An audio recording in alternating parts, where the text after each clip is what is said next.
Study पढ़ रहा था, विमेन जब भी वो शादी करती वो फाइनेंशियल पोटेंशियल देखती सामने वाले का, और लड़के they look for more beautiful women. Do you feel ऐसा होता है? जनरेशंस ऐसा ही है कि men have been the provider, the protector, and women has been the support, घर संभालना। तो yes, ऐसा होने का चांस तो है ही। एक कॉन्सेप्ट है जो सिलिकॉन वैली में बहुत चलता है, उसको बोलते हैं ट्रेडिंग अप। 7 से 8 साल में जो कोई भी नहीं थे वो रातों रात मल्टी मिलियनर बिलियनर्स बन जाते हैं। वो लड़के उनकी जो पार्टनर्स होती है उसको छोड़ देते हैं because they want to now be associated with higher status women. Because I'm not seeking for a companion, I'm just seeking for something to show off। तो लोग ऐसा करते हैं। जिनको genuinely companion चाहिए उनको साथ में ग्रो करने में ही मजा आता है। There's a quote which says, a man's character is seen when he has everything and a woman's character is tested and seen when his man has nothing. True. आज हमारे गेस्ट है डॉक्टर सार्थक Dave, MD psychiatrist, जो लोगों को उनके सबसे गहरे इमोशनल पैटर्न समझने में मदद करते हैं। Do you think लोग पागल हो जाते हैं ब्रेकअप होता है उसके बाद? तो अगर उनके पास विंडो नहीं है एक्स से बाहर निकलने की और पेरेंट्स शादी करवा देते हैं कहीं पे और, तो उनका दुख और बढ़ेगा। बिकॉज आपका दिमाग दिल उस इंसान पे अटका हुआ है and then you have to go on a date with this new person. तो दोनों एक साथ होना तो फिर बर्बाद हो गए।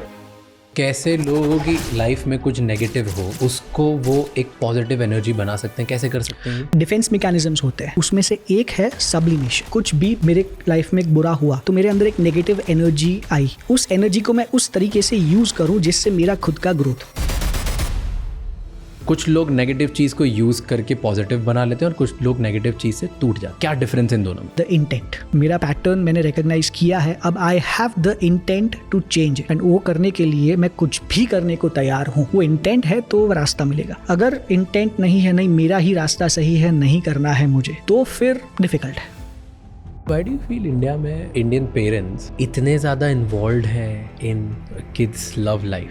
बिकॉज डर ना, मेरी सेल्फ रिस्पेक्ट, मेरा सोशल स्टैंडिंग, मेरे बेटे या बेटी की शादी कहाँ हो रही है वो तय करता है। आप गलत कर दोगे, वो डर की वजह से वो आपको फ्रीडम देते ही नहीं है। यू सेड कि लोग ज़्यादातर लॉन्ग सस्टेन ग्रोथ है उसको चूज़ नहीं करते, बट उसमें ज़्यादा मज़ा आता है, तो क्यों चूज़ नहीं करते?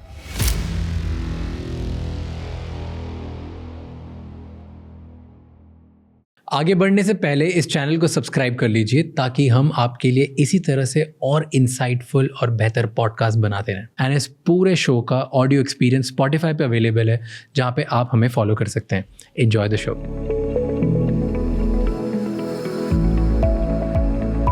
वेलकम बैक सार्थक, डॉक्टर सार्थक Dave, that's how call. Yes, anything is okay. सार्थक is fine, good enough. नहीं, और ऐसे डॉक्टर सार्थक ऐसा लगता है वाह। नहीं, मुझे शर्म आती है। मुझे शर्म आती है। क्यों? पता नहीं, I mean, वो थोड़ा हेवी सा लगने लगता है। सार्थक साउंड्स लिटिल, मैं भी कंफर्टेबल हूँ, सामने वाला भी मेरे साथ कंफर्टेबल है बात करने में। No but I have to give it to you. मैं इतने पॉडकास्ट बनाता हूँ and I speak to experts of the experts, और पता नहीं कितने लोगों से। आप one of the rarest people हो हु इज़ लाइक, आपको नहीं पता कि आप कितना अच्छे से एक्सप्लेन करते हो इतनी कॉम्प्लेक्स चीज़ें, and you are so knowledgeable. I really enjoy talking to you. I remember कि जब हमने बनाया था, मैं तभी आपको बोला था कि वो वापस करना है। And I keep telling my team कि we need to figure out a way. और बहुत कम डॉक्टर्स हैं जिनसे मैं इतना कनेक्ट करता हूँ। I love it. Thank you so much. Because I genuinely like जितना नॉलेज आपके पास है ना, और उसका जिस तरीके से आप समझाते हो। Thank you so much for coming. Thank you so much. And क्योंकि हम पॉडकास्ट से पहले कुछ बात कर रहे थे, उसके बेसिस पे मुझे मैं स्टडी पढ़ रहा था, I think American psychology journal की, अमेरिकन साइकोलॉजी सोसाइटी की, something, I don't know exact, APA, American psychiatry association. हाँ, साइकोलॉजी, ओके, ठीक है, कुछ उनका होगा। तो उसमें उन्होंने रिसर्च करी थी कि मेन शादी क्यों करते हैं, विमेन शादी क्यों करती, किससे करते हैं, वो क्या डिसीजंस होते हैं। और उसके कंक्लूजन जो थे कि विमेन जब भी वो शादी करती, मेजॉरिटी, ओके, वो फाइनेंशियल पोटेंशियल देखती सामने वाले का। दैट्स देयर मेजर थिंग कि कौन मुझे ज़्यादा फाइनेंशियली और इकोनॉमिकली अपलिफ्ट कर सकता है, और पावरफुल कौन है। So power gives women a kind of a security और साइकोलॉजिकल सेफ्टी कि मैं सही इंसान के साथ जा रही हूँ। और लड़के on the other hand they look for more beautiful women. Okay, तो जितनी ब्यूटीफुल अगर वुमेन होती है, इनफैक्ट उन लोगों ने तो नंबर दे दिए थे कि 67% या 75% समथिंग एक नंबर, लोग लड़कों को लगता है कि जब भी अगर आप एक रूम में जाते हो एंड वहाँ पे यू आर और your partner is the most beautiful और the hottest partner you have, then आपका स्टेटस अपलिफ्ट हो जाता है. तो इसकी वजह से लड़के ज़्यादा शादी करते हैं. So this was their conclusion कि वाई मॉडर्न ज़माने में लोग जो चाइल्डहुड लव और ये सब पे नहीं होता, जो एक्चुअली शादी के लिए शादी करते हैं, कंपेनियनशिप के लिए शादी करते हैं, this is the why do you feel ऐसा होता है? Do you believe by the way ऐसा होता है? इतना ज़्यादा नहीं, बिकॉज सी अमेरिकन्स जो स्टडी करते हैं, जो उनका सैम्पल साइज होता है, उसमें कौन सी कंट्री, कौन सा एज ग्रुप क्या इन्वॉल्व किया है, हमें नहीं पता. इंडिया में स्टेट वाइज डायनामिक्स अलग अलग है. तो जस्ट बिकॉज यूएस में ये है डज नॉट मीन वही सब सच होगा. बट आई वुड नॉट से कि लड़कियां नहीं देखती है लुक्स. आई वुड नॉट से कि if the guy is the most good looking in the, उनका हस्बैंड, उनका boyfriend is the most good looking in the कमरा, तो उनको प्राउड फील नहीं होगा. But yes, for the generations ऐसा ही है कि men have been the provider, the protector, the security giver, and women has been the support, nurturer, घर संभालना, हस्बैंड को वो प्रोवाइड करना या पार्टनर को वो प्रोवाइड करना जिससे हस्बैंड बाकी सब चीज़ें प्रोवाइड कर सके. तो येस, आई मीन ऐसा होने का चांस तो है ही. बट अब डायनामिक्स चेंज हो रहे हैं. विमेन अब वो कंधे से कंधा मिला रही है, चैलेंज कर रही है, बेटर भी मे बी हो रही है. तो at least better in the way कि भाई प्रोवाइड कर सकती है, सिक्योरिटी दे सकती है, नर्चर कर सकती है. सो अब शायद ऐसा ना हो. ऑल्सो वेस्ट में तो और ज़्यादा ऐसा है कि इक्वालिटी, जेंडर डिस्क्रिमिनेशन कम है. तो वेस्ट में तो इक्वालिटी ज़्यादा है. तो आई बिलीव इतना ज़्यादा स्क्यूड रेशियो नहीं होना चाहिए था. But still they talk about it. And अगर आप एक जनरल लोगों से बात करो, जनरल सोसाइटी, इधर उधर आप कमेंट्स देखो, फोरम्स देखो, ठीक, बहुत इनफैक्ट अरेंज मैरिज देखो, लव मैरिजेस देखो, आप अरेंज मैरिज मैट्रिमोनियल साइट्स पे भी चले जाओ, द क्राइटेरिया जो लड़की के घर वाले ढूंढ रहे होते हैं कि यार ये कितना कमाता है. हाँ, okay, that's the criteria. Money is the most important criteria, right? And same लड़के घर वाले देख रहे होते हैं कि यार ये हमारे बहू के लायक है कि नहीं, हमारी लड़के के साथ इसकी जोड़ी जमेगी कि नहीं, ऑल दैट रैंडम क्रैप बातें करते हैं, राइट? बट यही मेन दो फीचर्स होते हैं. Do you think this is because आज भी है ना ऐसा कि लड़के आर द प्रोवाइडर्स. वो उनका काम है सिक्योरिटी देना. अब सिक्योरिटी मतलब अब तो हम जंगल में नहीं रहते कि शेर आएगा और उसके साथ लड़ना पड़ेगा. अब फाइनेंशियल सिक्योरिटी ज़्यादा इंपॉर्टेंट है. कोई इमरजेंसी आ गई, कोई मेडिकल इमरजेंसी आ गई, तो पैसे हैं इनके पास कि संभाल लेगा. बिजनेस है, स्टेबल है, हमारी बेटी रास्ते पे नहीं आने वाली है, थिंग्स लाइक दैट. अभी भी लड़कियां वो कुछ कर सकती है, उनकी बेटी प्रोफेशनली कुछ कर सकती है, ये दिमाग में उनको कम आता है. बिकॉज वो जनरेशन ऐसा है, लड़के के ऊपर रिस्पॉन्सिबिलिटी है ही अभी भी घर संभालने की. अगर लड़का काम नहीं करेगा तो people will look down on him. लड़की अगर प्रोफेशनली काम नहीं करेगी तो society will not look down on her. वो अगर घर अच्छे से नहीं संभालेगी तो the society will look down on her. पर प्रोफेशनली सक्सेसफुल है और घर नहीं संभालेगी तो भी नहीं चलेगा. तू पैसे लाया ठीक है, पर तूने रोटी क्यों नहीं बनाई? वर्सेस तू रोटी बनाए ना बनाए कोई फर्क नहीं पड़ता, तू भाई पैसे क्यों नहीं ला रहा है. तो दोनों का अज्यूम्ड प्रिज्यूम्ड रिस्पॉन्सिबिलिटी सोसाइटी ने दे के रखा ही है. तो हम तुम्हें फ्रीडम दे रहे हैं, तू बना भाई, रोटी देखो बना रहे, पर काम तो तुझे करना ही पड़ेगा. पैसे तो तुझे लाने ही पड़ेंगे. तुझे गाड़ी खराब हो गई तो तुझे टो करवा के पंचर करवाना पड़ेगा. सब करवाना तो तुझे पड़ेगा ही. लड़कियां, तुझे ठीक है, we are giving you the freedom, तू काम कर, पर तुझे घर तो संभालना ही पड़ेगा, संभालना ही चाहिए. We are giving you the freedom. अभी भी जेंडर रोल्स डिवाइडेड है ही ऐसे. ओके, तो ये दोनों आइडियाज एक्सप्लोर करते हैं थोड़ा डीप में, and then giving you the freedom पे भी आते हो, ऑल थ्री पे. फर्स्ट इज लड़कों की बात करते हैं. एक कॉन्सेप्ट है जो सिलिकॉन वैली में बहुत चलता है, उसको बोलते हैं ट्रेडिंग अप. ओके, सो ट्रेडिंग अप मतलब होता है कि उधर बहुत लोगों ने ऐसा देखा कि 7 से 8 साल में जो कोई भी नहीं थे वो रातों रात मल्टी मिलियनर बिलियनर्स बन जाते हैं, बिकॉज उनका स्टार्टअप वगैरह कुछ बढ़िया बन जाता है, राइट? तो जिसकी फॉर एग्जांपल डेटिंग वैल्यू या मार्केट में जो वैल्यू होती है एज एन इंडिविजुअल कुछ भी नहीं थी, वो अब ऑल ओवर सडन एक हॉट कैंडिडेट बन जाता है कि भाई तुम्हारे पास बहुत पैसा आ गया, स्टेटस आ गया, इंटेलिजेंस आ गया, तुम्हें परसीव्ड लोग एक बड़े स्टेटस का इंसान कर रहे हैं. तो ट्रेडिंग अप मतलब होता है कि वो लड़के या लड़कियाँ, कोई भी मेजॉरिटी लड़के करते हैं, उनकी जो पार्टनर्स होती है, वाइफ, गर्लफ्रेंड, व्हाटएवर, उसको छोड़ देते हैं because they want to now be associated with a higher status women.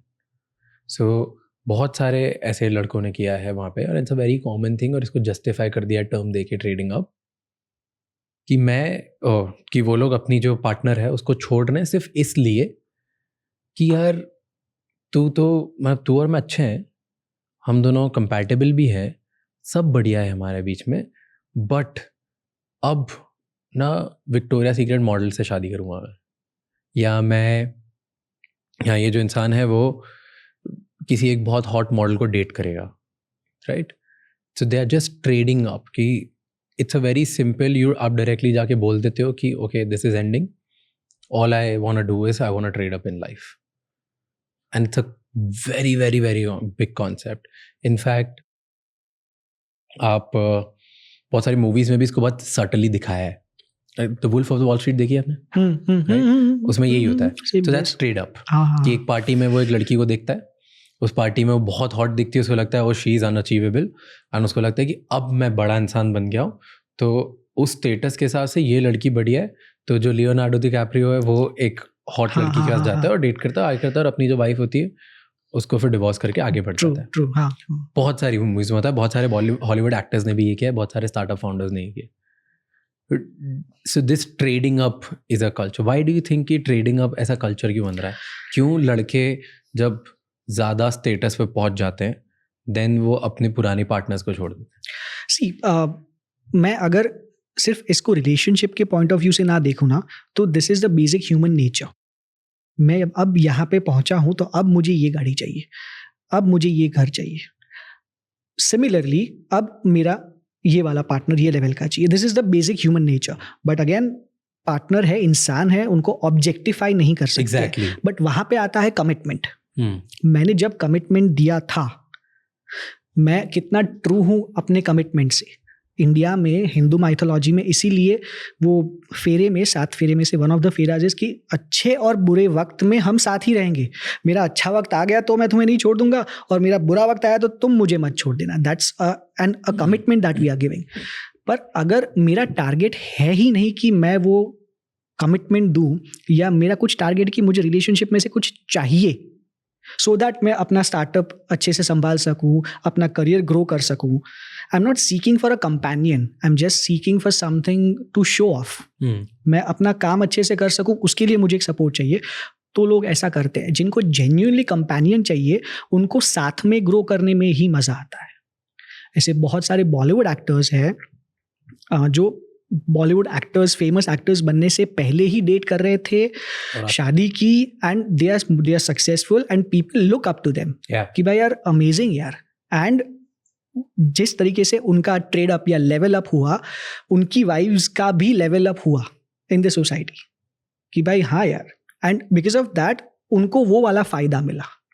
People look up to them, people respect them, and they also respect their own selves कि भाई हाँ यार मैंने अपनी जुबान रखी, I gave my word and I stood by it. But why do you think लोग करते क्यों ऐसा? ये क्यों? बिकॉज उनका टारगेट है ही नहीं कंपेनियनशिप. उनका टारगेट है ही नहीं कि मुझे प्यार, सपोर्ट, स्टेबिलिटी रिलेशनशिप में से चाहिए. मेरा टारगेट है कुछ और. मुझे स्टेबिलिटी यहाँ पे चाहिए प्रोफेशन में, मुझे ग्रोथ वहाँ पे चाहिए. उसके लिए मैं अपने रिलेशनशिप को, अपने पार्टनर को एक्सप्लॉइट कर सकता हूँ. और वो मेरा जो कॉन्शियस है, मेरा जो वैल्यू सिस्टम है, वो ऐसे बना हुआ है कि मुझे वो कुछ कहता नहीं है. हाँ तू कर सकता है, तू प्रोफेशन को मत बिगाड़, उसके लिए तुझे जो भी करना है कर. No but do you think कि ये कोई डीप इनसिक्योरिटी उसकी वजह से भी आता है? क्योंकि वैलिडेशन तो एक्सटर्नल चाहिए फॉर सम रीजन. बट मतलब ये कोई भी इंसान कर रहा होगा तो वैलिडेशन के लिए कर रहा होगा. आई am sure. I don't know और कोई मेरे को रीजन ऐसा ऑन द सरफेस लगता नहीं है कि उसे एक पब्लिक वैलिडेशन चाहिए, पब्लिक में उसकी कोई इनसिक्योरिटी छुपाने के लिए. देखो अब आई हैव अराइव्ड. लोग गाड़ियाँ भी इसलिए लेते हैं, लोग बड़े घर भी इसलिए लेते हैं, राइट? कि यहाँ तो होता है कि बचपन से एक रिवेंज होता है कि मुझे कुछ नहीं मिला था तो मुझे अब ये चाहिए. या वो इसलिए होता है कि देखो दुनिया को बताना है that I have arrived. Rather खुद को बताना है कि आई हैव अराइव्ड. दुनिया को अगर यू हैव जेन्युइनली अराइव्ड ना, तो अगर Ratan Tata such a huge man, he does not have to come in a swanky car. Yeah. he does not have to live in a certain kind of villa to show that he has arrived. New money हाँ. Actually does that ना, कि बताने के लिए. Not just that, शायद वो आप खुद ही कॉन्फिडेंट नहीं हो आप जहाँ पे पहुंचे हो, तो शायद वो सिक्योरिटी, वो सपोर्ट आप उस पार्टनर में से ढूंढ रहे हो कि शायद मैं ये लेवल की लड़की को या लड़के को डेट करूँगा तो मुझे और अच्छा फील होगा, या मेरा जो कुछ भी कम है शायद मैं इतना अच्छा नहीं दिखता, आई am not feeling good about my self in my looks, तो मैं खुद को प्रूव कर सकता हूँ कि नहीं ये लड़की को अगर मैं डेट कर सकता हूँ, ये मेरी अगर पार्टनर बन सकती है, इसका मतलब सोसाइटी के लिए आई एम गुड इनफ. पर सोसाइटी के लिए नहीं, मैं एक्चुअली खुद को ही बोल रहा हूँ कि आई एम गुड इनफ. क्या खुश रहते हैं ऐसे लोग? नहीं रह पाते ना. They keep seeking that and they keep searching कि मुझे कहाँ पे जाके खुशी मिलेगी. दे थिंक कि ये करूँगा तो मिलेगी, पर वहाँ पे जाके कि मिलती तो नहीं है, इसलिए वापस कुछ. बट देन फिर एग्जॉस्ट हो जाएंगे. कुछ टाइम बाद रियलाइज करेंगे यार कहीं नहीं है, तो फिर जो भी इस टाइम पे वो सेटल कर लो. या फिर मैं जो कर रहा था वही गलत था खुशी ढूंढने के लिए. दिस एक कंपेनियन से दूसरे कंपेनियन में शायद यहाँ पे मुझे वो सेटिस्फैक्शन मिलेगा, अब लेवल अप हुआ, अब शायद यहाँ पे सेटिस्फैक्शन मिलेगा, पर वो मिलता नहीं है क्योंकि मेरा दिमाग इस तरीके से काम ही नहीं कर रहा है वो कि उसको शांति मिले. शांति अगर वो प्यार जहाँ पे हुआ वहाँ पे रुक जाता तो मिल ही जाती, पर उसको किक चाहिए, उसको शांति चाहिए ही नहीं. तो ये जो कांस्टेंट किक चेस कर रहे हैं लोग, ये वैलिडेशन चेस कर रहे हैं, वो they can't be happy. See, happiness is a very subjective thing. If they feel that I am happy in doing this, अब भले वो झूठ बोल रहे हैं खुद से, पर अगर वो ये करके खुश है तो उनको हम चैलेंज नहीं कर सकते ना भाई, ना तू नहीं, मुझे तू नहीं है, तो मुझे साइकोलॉजी पता है, तू नहीं है कुछ, ना भाई मैं नहीं हूँ, चलेगा, but this is how I want to live. तो ये मेरी ऑटोनॉमी है, मेरे को ऐसे जीना है and I am okay with that. पर द काइंड ऑफ हैप्पीनेस, एक सुकून जो होता है वो शायद नहीं मिलेगा because you seek something externally. ये होगा तो मुझे थोड़ा अच्छा लगेगा. अभी एक्सटर्नल में ना कितना भी कुछ भी आ जाए ना, दिमाग उससे बोर हो ही जाता है. मेरे को ये कप नहीं, इससे बड़ा कप, सोने का कप 10 दिन आया, उसके बाद अभी क्या वापस हो जाएगा. सो वो अगर करते रहेंगे तो वो सुकून वाली खुशी नहीं मिलेगी. किक लेवल अप करने पे किक आती रहेगी, पर कितना ही लेवल अप कर दोगे, कहीं पे तो पहुंच के अटकोगे, फिर क्या, तब रियलाइज होगा, तब सुकून वाली खुशी ढूंढना स्टार्ट करोगे. सो ये सारे जो चेस कर रहे हैं probably they won't be able to be happy, right? Do you think ऐसी जो टर्म्स आती हैं इनको जस्टिफाई करना, इनका टर्म्स देके this is good thing to do? Like terms like जैसे ट्रेडिंग अप एक टर्म बना दिया, एक एक्सटर्नल वैलिडेशन चेस करने का, एक किसी की इनसिक्योरिटी को छुपाने के लिए एक नया रास्ता जो मॉरली लोग गलत कर रहे हैं उसको जस्टिफाई करने के लिए एक term they the, so that इतना ज़्यादा लोगों को गिल्टी ना लगे, या आई डोंट नो व्हाटएवर जिसके लिए भी टर्म दी, किसी की नॉर्मलाइज कर दिया जाए. आई मीन गलत तो सही नहीं है, बट जो भी हर्ट होता है ना इसमें, उनका दिमाग एक एक्सप्लेनेशन मांगता है. वो पैटर्न का फिर नाम कि यार ऐसा कर रहा है, इसका मतलब ये पैटर्न है, इसको हम ये कहेंगे, एक नाम देंगे.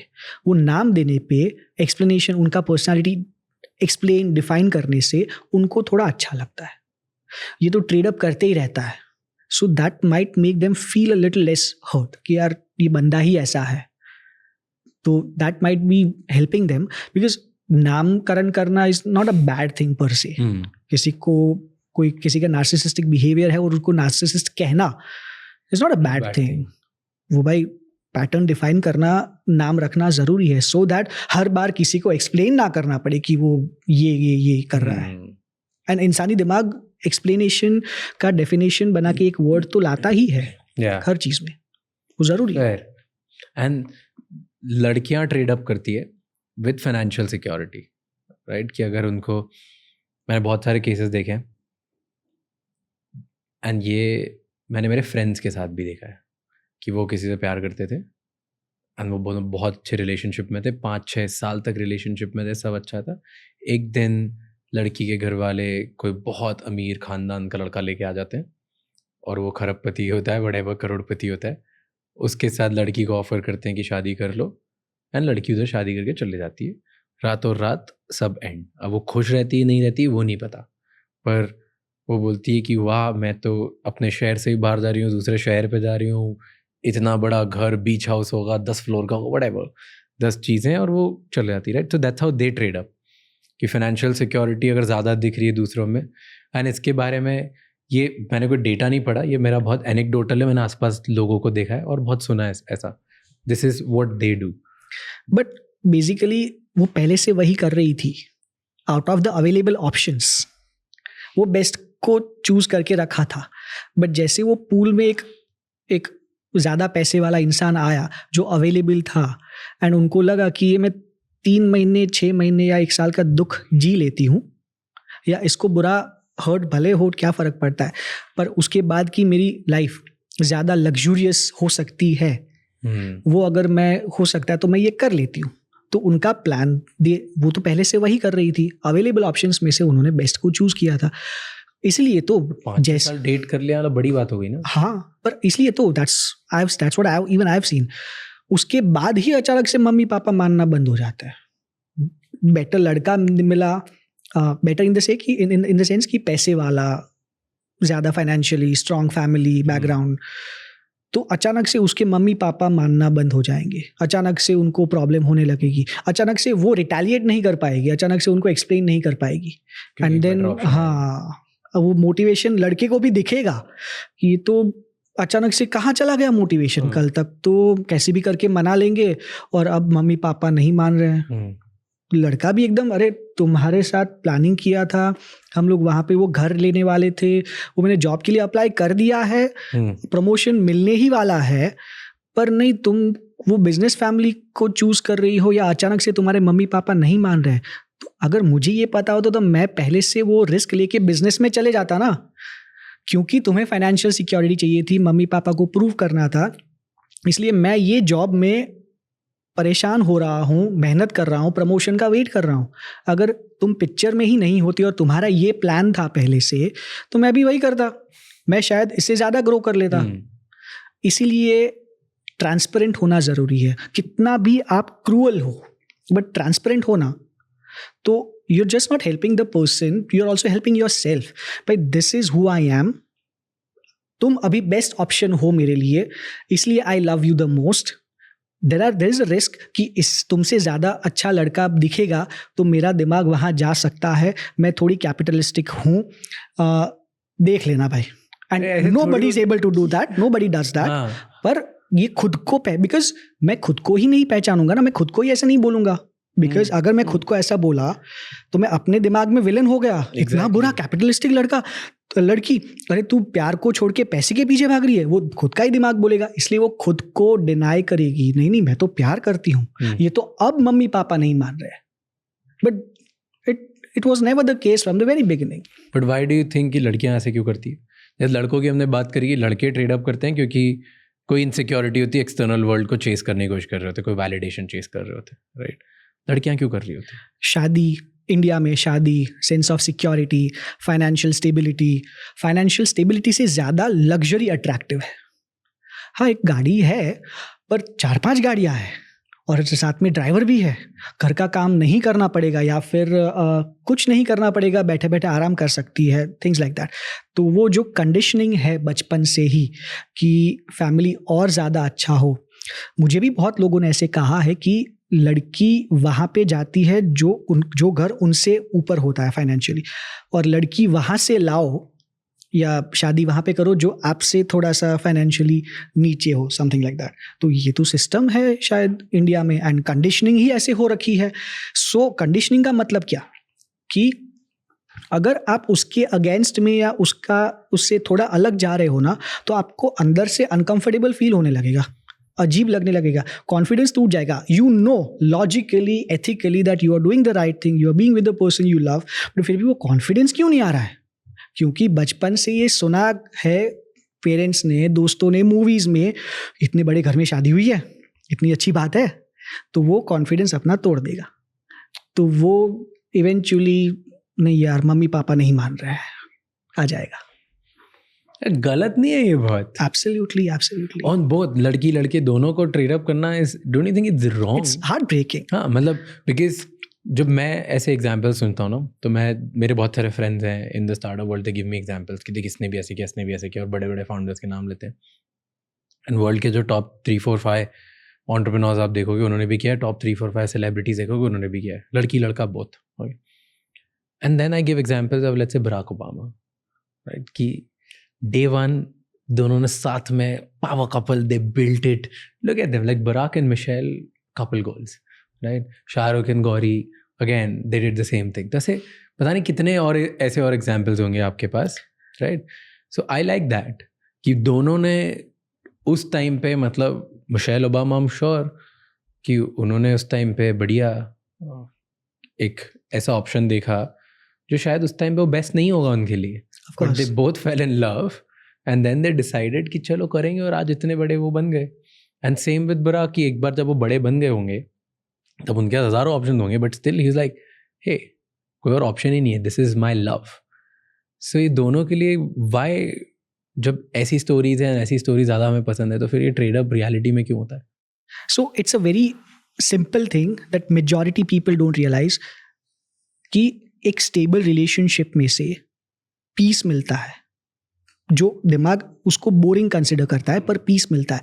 And you have no idea the amount of energy that you can get from peace, जिससे आप कितना सब कुछ बिल्ड कर सकते हो. वर्सेस मैं एक स्टेबल बिजनेस चला रहा हूँ, पर हर 3-4 महीने में ब्रेकअप कर रहा हूँ, तो मेरा दिमाग उसमें कितना कंज्यूम हो रहा है. शायद 1 महीना 2 महीना बिगड़ेगा, वापस रिलेशनशिप, कोई नया आया, रिलेशनशिप बिल्ड करने में एनर्जी डालनी है, तो स्टार्टअप अच्छा नहीं चल रहा है एज कम्पेयर टू जैसा चलता अगर मैं स्टेबल रिलेशनशिप में होता. मेरा पार्टनर सपोर्ट कर रहा है, मैं उसको सपोर्ट कर रहा हूँ, घर पे जाके उसको शेयर किया कि यार ऐसा हुआ, पता है आज, वो जो किक, वो जो मज़ा या सुकून मिलता है ना, वो किक में नहीं मिलता. And people, human beings seek kick. अभी मुझे मज़ा आ रहा है, अभी वो लग्जूरियस बंगला मिल रहा है, पर जो साथ में ग्रो करने में जो मज़ा, सुकून, पीसफुल सस्टेन्ड ग्रोथ है, और वो जो ग्रोथ जहाँ पे पहुँचाता है वो कहीं और नहीं होता है, वो इस तरीके से तो नहीं ही होता है. You know, there's a quote which says, I love this quote, it's a beautiful quote which says, a man's character is seen or it's tested when he has everything, and a woman's character is tested and seen when his man has nothing. True. Right. And just beautiful quote कि yes, what does your woman do when आपका जो partner उसके पास कुछ नहीं है? What do you do at this time? Do you leave him or do you stay with him? And when same goes with man, when he has everything, does he leave and does he stay? लड़की, because example में उस लड़की है, husband के पास suddenly 0 हो गया, दिमाग crisis में चला गया. अभी के अभी मुझे बचाना है खुद को. कैसे बचाऊं? पैसे वाला इंसान, बेटर ऑप्शन, मैं खुद को बचा लेती हूँ. दिमाग क्राइसिस में लॉन्ग टर्म नहीं सोच सकता. दिमाग को नॉर्मली पता है कि भाई बुरा वक्त कुछ टाइम के लिए ही होता है, चला ही जाएगा, वापस कुछ कर लेंगे, पर नहीं, क्राइसिस, मुझे खुद को बचाना है, चलो मैं निकल जाती हूँ. तो जो क्राइसिस होता है ना, वो दिमाग को थोड़ा सा पागल, for the lack of the better word, कर देता है. Along with that the human tendency to seek kick, मुझे अभी के अभी मज़ा चाहिए. वो जो हम पीस को बोर्डम मान लेते हैं, शांति को, अरे यार क्या यार वही दाल चावल खाने, पर भाई अगर दाल चावल रोज़ मिल रहे हैं तो you have that energy to build such amazing, such great things. तो दाल चावल ही खाओ, क्योंकि वो सारी एनर्जी, जो मज़ा लेने की एनर्जी जो चाहिए ना आपको, वो अपने काम में से, वो अपने सोशल, फाइनेंशियल, प्रोफेशनल ग्रोथ में लगाओ, खुद के ग्रोथ में लगाओ. स्टेबिलिटी, कंपेनियनशिप बहुत ज़रूरी है. तो यू सेड कि लोग ज़्यादातर जो पीस है, लॉन्ग सस्टेन्ड ग्रोथ है, साथ में मिलके हम बिल्ड करेंगे, उसको चूज़ नहीं करते, बट उसमें ज़्यादा मज़ा आता है. That's a beautiful thing, right? तो क्यों चूज़ नहीं करते जब ज़्यादा खुशी इधर है? दाल चावल फॉर लाइफ, जब साथ में पीसफुल और पीस से जो हैप्पीनेस आती है, धीरे धीरे धीरे बढ़ेंगे. आज हमारे पास छोटा सा घर है, साथ में मिलके एक लग्जरी घर बनाएंगे लाइफ में, उस जर्नी का मज़ा अलग है. तो लोग ये चूज़ क्यों नहीं करते जब ये ज़्यादा अच्छी खुशी वाला ऑप्शन है? लोगों को अभी हाथ के हाथ क्यों चाहिए? बिकॉज वो ग्राफ है तो सटाक से ऊपर जाएगा और 10 दिन में मज़ा आ जाएगा, वर्सेस धीरे धीरे धीरे ऊपर जा रहा है. वो जितना सटाक से ऊपर जाएगा वो जल्दी नीचे भी आएगा, बट सस्टेन्ड ग्रोथ है तो वो जो पेशेंस है वो नहीं है. दिमाग chooses immediate kick. Longer videos are not as popular as shorter versions. Immediately body build करना स्टेरॉइड्स लेके, इंजेक्टेबल्स लेके is chosen. More over regular gymming जो ग्रेजुअली बॉडी बिल्ड होगा, नुकसान बॉडी को नहीं करेगा, आपका सस्टेन्ड लॉन्ग टर्म ग्रोथ होगा. लोग चूज ही पहले वाला करते हैं. मुझे अभी के अभी ही मजा चाहिए. दिमाग ही ऐसे बना है क्योंकि डोपामिन जो निकलता है इमीडिएटली, जो सर्ज आता है, सर्ज इज एडिक्टिव, इज खतरनाक एडिक्टिव. एंड उसके लिए अगर आपको नुकसान नहीं हो रहा है वो करने में, नुकसान, टैंजिबल नुकसान, तब तक दिमाग रोकता ही नहीं है खुद को. नहीं भाई छोड़ना यार, बाद में, अभी कर लेते हैं. तो आपने बोला दिमाग ऐसे बना, थोड़ा एक्सप्लेन करो भाई, ऐसे क्यों बना है दिमाग? शुरू से ऐसा थोड़ी होगा. नहीं, इन्नेट है. That is the biological structure of brain that it seeks immediate gratification, immediate happiness, immediate kick. And जब ऐसा आता है and that hormone is so powerful कि वो दिमाग के बाकी सारे सेंसेस को नंब कर देता है. पता है भाई 10 दिन बाद वो चला जाने वाला है. नहीं अभी तो है ना, अभी तो है ना, साथ में है ना, अभी तो वो कर लेते हैं. अरे पता है कैंसर होगा, नहीं पर नहीं अभी तो नहीं होगा ना यार. वो पता है वो दिमाग को, पर वो नंब कर देता है. अभी तो मैं फूक लेता हूँ ना यार. That immediate and that is that addictive. इसीलिए वो रोकने के लिए खतरनाक कॉन्शियस कंट्रोल और हेल्प तो नहीं मिलेगी, बट खतरनाक कॉन्शियस कंट्रोल चाहिए. भाई मुझे भले ही मजा आए, but I am choosing this thing, this boredom, this peace over this immediate kick. और वो डिफिकल्ट है. रोज जाके जिम में 3-4 साल 10 साल करते रहना एंड देन एक फिजिक बनाना, that becomes a part of your personality, versus 1 महीने 3 महीने में मेरे को इंस्टाग्राम पे फोटोज अपलोड करना है, मैं बढ़िया दिखूं. It is not that sustainable. तो हम लोग ब्रेन बना ही ऐसा है. तो क्या कर सकते हैं जिससे हम अपनी आदतें चेंज करें? दुख चूज करो. बोर्डम चूज करो. अगर साइकोलॉजिस्ट सेइंग दुख चूज करो sounds very wrong to me. Because 2 reasons. एक, दुख is a normal human emotion. Second, anything and everything that you do for immediate gratification वो आपको नुकसान करेगा ही करेगा. अभी मजा आ गया, अभी जितना खतरनाक प्यार में पड़ गया, अभी के अभी पैसे चूज कर लिए, वो इमीडिएट मनी, गलत तरीके से पैसे, फटाफट जिम का बॉडी, वो इवेंचुअली बॉडी को उसका नुकसान भरना ही है. इस तरीके से कुछ इमीडिएट आ गया तो कुछ चुकाना ही पड़ेगा. 3 महीने का अमेजिंग रिलेशनशिप है, पता है टॉक्सिक है, पता है ये है वो है, नहीं पर है ना, कुछ कर लेंगे. पर जब हुआ तब जो 3 के 6 महीने जो खतरनाक बुरे गुजारने पड़ते हैं.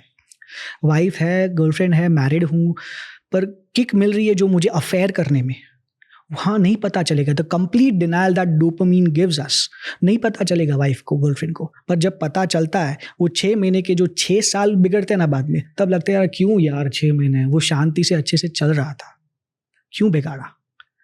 तब रियलाइज होता है, but then it's too late. इसलिए पहले से नहीं, भाई मुझे नहीं चाहिए, हाँ तुम बहुत खूबसूरत हो पर मुझे शांति चाहिए, मुझे नहीं चाहिए, मेरे को कोई कॉम्प्लिकेशन नहीं चाहिए, क्योंकि मेरी एनर्जी मुझे ग्रो करने में लगानी है, मेरे प्रोफेशन में, मेरे सेल्फ ग्रोथ में लगानी है, ये सब में मेरे को नहीं लगानी है. ध्यान देना. पर होता नहीं ऐसे, लोग बिल्कुल इंस्टेंट चीज़ों की तरफ भागते हैं ज़्यादा. इंसान, तभी तो इस तरीके से दुनिया चल रही है और सब एक दूसरे के. बट दुख कैसे चूज कर सकते हैं? Nobody wants that, no? Especially when you have the option of immediate happiness available, तब तो नहीं होगा. बट 2-3 बार अगर कर चुके हो, नुकसान हो चुका है, तब तो अब सीखो. अब तो भाई बस करो. फिर भी कर रहे हो, पता है 3 महीने में ब्रेकअप होने पे ये हालत होती है, तो ये मत करो. चलेगा ना, इतना खुशी, अभी दुखी तो नहीं हो, सिगरेट पीने नहीं जा रहे हो तो दुखी तो नहीं हो, सिर्फ किक नहीं मिल रही ना. तो न्यूट्रल इमोशन चूज करना है. एक्चुअली दुख भी चूज नहीं करना है, न्यूट्रल इमोशन ही चूज करना है. हाँ ठीक है, चल रहा है, it's okay, I am good. ये इमीडिएट ग्रेटिफिकेशन के चक्कर में जो नुकसान आप खुद का ही कर रहे हो. मैं पहले काफ़ी ऐसा था कि 15-16 year old 17 year old kid, teenage, जो है बस अभी फटाफट, वो अर्जेंसी मेरे अंदर आज भी है, राइट. एंड उस टाइम पे मेरी पेरेंटिंग की वजह से, मतलब मेरे घर वालों ने बहुत स्ट्रिक्ट वैल्यू सिस्टम बनाया था. मैं ये प्रोफेशनली करियर की बात कर रहा हूँ, राइट.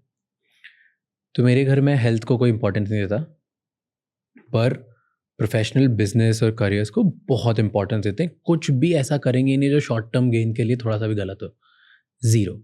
अगर मेरे घर वालों को मतलब कोई 100 करोड़ रुपए ऑप्शन दे दे एंड बोले कि इसमें थोड़ा सा साइड से टेढ़ा करना है, पता नहीं चलेगा, 1 हफ्ते में ख़त्म हो जाएगा, वो नहीं करेंगे. And I have seen that happening. मैंने उनको इतनी ज़्यादा जगह पे देखा है कि like it's just wild. Okay, मैं इमेजिन ही नहीं कर सकता. मैंने ऐसे ऐसे केसेस देखे हैं जहाँ पे वो मुझे पता है कि यार ये तो क्या बढ़िया है, 2 मिनट में पता नहीं चलेगा, but I have seen them taking options. तो उसकी वजह से मेरा वैल्यू सिस्टम बहुत स्ट्रांग बना कि कुछ भी आप शॉर्ट टर्म वायरलिटी के लिए, शॉर्ट टर्म गेन के लिए, शॉर्ट टर्म इंस्टेंट पैसे के लिए आप कुछ भी ऐसा मत करो जो आपकी वैल्यू सिस्टम के अगेंस्ट हो और आप वो वैल्यू सिस्टम मानो.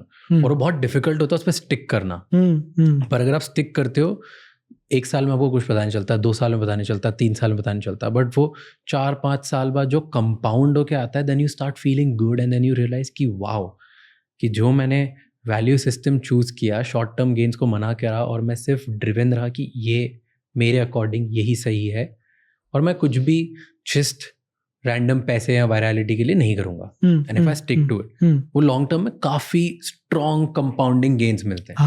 Right. So I learn this after years. Same चीज़ मैंने फिर मेरी हेल्थ में अप्लाई करना स्टार्ट करी, क्योंकि अब प्रोफेशनली घर वालों सीख लिया, हेल्थ में कुछ नहीं था. तो मेरे घर में सब मीठा खाते थे, तो I stopped eating it. I started taking care of my health. और मैं सारे जो शॉर्ट टर्म एकदम इमीडिएट मुझे लगता था पहले कि यार इतना काम कर रहा हूँ, ये तो मैं डिजर्व करता हूँ, खाना मुझे मज़ा आता है, and I stop doing that. नहीं तो मेरा अगला दिन बिगड़ जाएगा. Just 3 months of doing that मेरी overall happiness level, productivity level, sleep level सब इतना बेटर हो गया that I never want to go back to a time जहाँ पे मैं रात को 2 बजे कचरा खा रहा हूँ. मैं सोच के भी नहीं जा सकता कि मेरे को रात को 3 बजे पिज्ज़ा खाना है. It is done and dusted. So I realise कि वैल्यू के साथ स्टिक रहना is the way forward. True. And ये वाली चीज़ मैं मेरे बहुत सारे फ्रेंड्स को बोलता हूँ, but they don't like it, they don't believe in it. उनको दिखता है, वो मेरे साथ में थे, उनको ग्रोथ भी दिखी और वो बोलते भी हैं, वो एडमायर भी करते हैं, but they still choose to do it. जैसे वन एग्जाम्पल इज अल्कोहल और सिगरेट्स. राइट. मैं नहीं करता एंड मैंने कभी सिगरेट नहीं पी, मैंने कभी ये सब कुछ किया ही नहीं. I have never chosen it. I chose this life कि मेरे को अगले दिन मेरे को उस आदत में ही नहीं पड़ना. Lot of my friends admire it. They know कि यार ये अगले दिन मंडे को एकदम रेडी होके वापस सेम काम कर लेता है, खुश भी रहता है, अपनी बॉडी को हार्म नहीं कर रहा है, बट स्टिल वो एडमायर करने के बाद भी छोड़ते नहीं है. सो अगर मुझे मान लेते हैं इमीडिएट कुछ गलत या शॉर्ट टर्म गेन का करने में मुझे डोपामिन 100% मिलता है, और वो नहीं करने पे, कुछ सस्टेन्ड वाला हेल्दी करने पे मुझे डोपामिन मिलेगा, 30% ही मिलेगा. बट बिकॉज मेरे दिमाग ने वो 100% वाला डोपामिन चूज नहीं किया, तो चखा ही नहीं. So the 30% becomes my 100%. या ये करने पे मुझे अच्छा रिजल्ट तो मिला. अब एक हैबिट फॉर्म भी होता है. कुछ करने पे जब एंड रिजल्ट अच्छा होता है तब दिमाग एनकरेज होता है वो रिपीट करने के लिए. रेपिटेशन और होगा क्योंकि हर बार अच्छा रिजल्ट मिल रहा है, एंड क्योंकि ये हेल्दी चीज़ है तो वो सस्टेन ग्रोथ भी मिल रहा है. अब किसी ने 100% डोपामिन चखा हुआ है तो उसके लिए वो हैबिट बन गई, नहीं करना है तो 100% वाला ही करना है, 30% वाला कौन करे. सो अगर वहाँ पे आप गए नहीं हो, वो रास्ता आपने चूज़ नहीं किया, आप जो वैल्यू सिस्टम बोल रहे हो, इंग्लिश वर्ड हमारा संस्कार, अपना सिस्टम में ऐसा इनग्रेन्ड है कि भाई ये रास्ते पे जाना ही नहीं है. तो पहले से अगर कंडीशनिंग हो रखी है कि नहीं जाना इस रास्ते पे, तो हम हेल्दी रास्ता ही चूज़ करेंगे. दिमाग खुश ही है, 30% में खुश ही है, अभी उसको आर्टिफिशियल 100% डोपामिन वाली हैप्पीनेस क्यों देनी है जब वो 30% में अच्छे से खुश रह पाता है, फंक्शन कर रहा है, ग्रो कर रहा है. पर अगर आप वहाँ पे जा चुके हो तो ये वाला आपको बोरिंग लगेगा ही. बट अगर वो एडमायर करते हैं, वो चाहते हैं वो ये चेंज लाना, बट फिर भी नहीं लाते हैं, क्यों? उन्होंने 100% चखा हुआ ना, तो चखा हुआ है तो वो जब ये करेंगे तो उनका दिमाग रिजल्ट एक्सपेक्ट करेगा 100% वाला और मिलेगा 30% वाला. तो उनको यार क्या यार, उससे तो वही मज़ा आता है. एंड मज़ा चाहिए, ग्रोथ नहीं चाहिए, शांति, मज़ा चाहिए. तो इसलिए वो वापस वहाँ पे चले जाते हैं.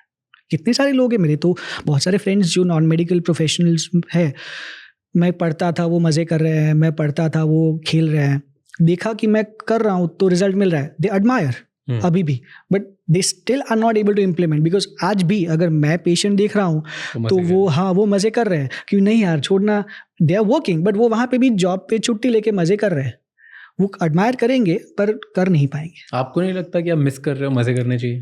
मैं मजे ही कर रहा हूँ यार, आई एम रियली हैप्पी। मैं तो मजे ही कर रहा हूँ। हमारे 30% ही 100% है। हाँ, and I am proud of my 30%, I am really happy with my. मुझे नहीं चाहिए ज़्यादा खुशी, मुझे ज़्यादा खुशी नहीं चाहिए, जितनी है वो बहुत है मेरे लिए। ज़्यादा खुशी के चक्कर में ऑलवेज देखा है मैंने कि द डेस्परेशन कि मैं और ज़्यादा कुछ खुश हो, उसमें जो कॉम्प्लिकेशन आते हैं ना, मुझे वो नहीं चाहिए। जितना है अच्छे से हेल्दी तरीके से ग्रो करो, आगे बढ़ो, सीधे रास्ते पे चलोगे तो ग्रोथ होता ही है, धीरे धीरे होता है पर सस्टेन होता है। चाइना का ग्रोथ वर्सेस इंडिया का ग्रोथ, इंडिया का सस्टेन्ड ग्रोथ आई सपोज है, चाइना का एक सडन ब्लास्ट आया एंड देन अभी कॉम्प्लिकेटेड स्टेट है। यू नो मेरा डोपामीन जो आता है दैट जेन्युइनली कम्स फ्रॉम कि मैंने आज क्या नया सीखा और क्या नया सिखाया, एंड ये एडिक्शन बन चुका है। तो अगर मैंने पॉडकास्ट बनाया और इसमें मैंने आपसे कुछ बहुत बढ़िया सीख लिया, हो गया, मेरे को कोई शॉट नहीं चाहिए मैं कोई टकीला इतना खुश नहीं कर सकती जितना मुझे ये ठीक कर दिया कि वाओ अच्छा, ये 100% 30% थ्योरी मेरे को मज़ा आ गया सुन। Like this is how my brain functions. तो मुझे बहुत मज़ा आता है जो मैं कर रहा हूँ। एंड देन सेम चीज़ जब मैं किसी क्लाइंट के साथ काम कर रहा हूँ उनकी ब्रांड पे या एक्सेट्रा, और उनको रिजल्ट मिल गया, मैंने कुछ सिखाया उससे, बस sense of satisfaction. Defence mechanisms होते हैं। डिफेंस मैकेनिज्म्स मतलब अनकॉन्शियस दिमाग कुछ टेक्निक्स इंप्लीमेंट करता है, कॉन्शियस दिमाग नहीं, अनकॉन्शियस दिमाग कुछ टेक्निक्स इंप्लीमेंट करता है to deal with the emotional surge. Most of the times negative emotional surge, बहुत दुख आया या ऐसा कुछ मैच्योर डिफेंस मैकेनिज्म्स है। उसमें से एक है सब्लिमेशन। सब्लिमेशन नाम का डिफेंस मैकेनिज्म का मतलब है कि कुछ भी मेरे लाइफ में एक बुरा हुआ तो मेरे अंदर एक नेगेटिव एनर्जी आई, उस एनर्जी को मैं उस तरीके से यूज करूं जिससे मेरा खुद का ग्रोथ हो।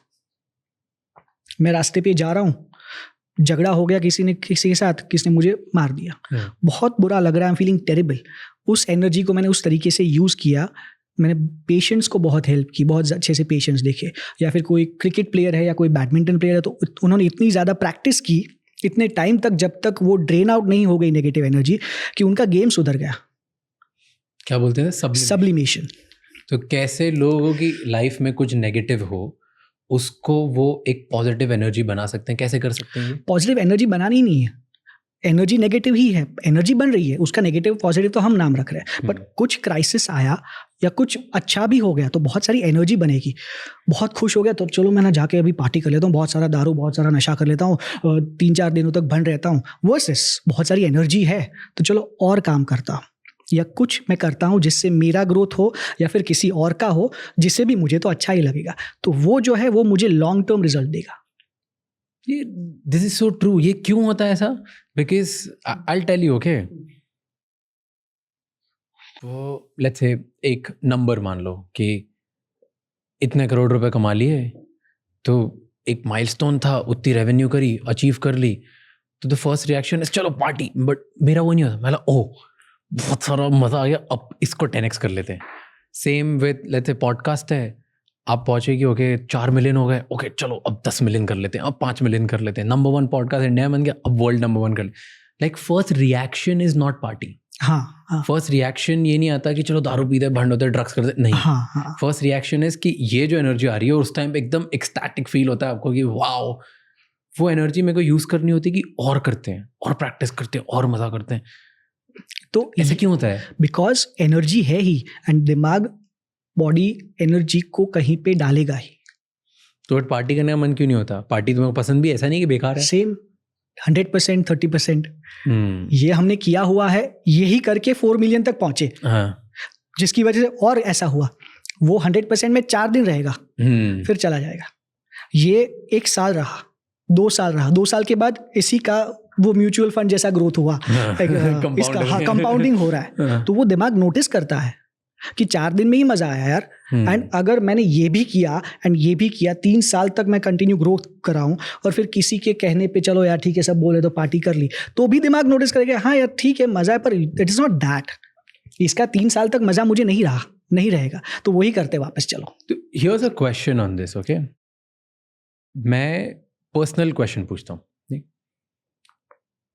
बहुत लोगों की लाइफ में नेगेटिव इंसिडेंट्स होते हैं, ठीक, सिंपल नेगेटिव इंसिडेंट कि जब दुनिया उनको गालियां देती है, तुम निकम्मे हो, तुमसे कुछ नहीं होगा, तुम बेकार हो, you are useless.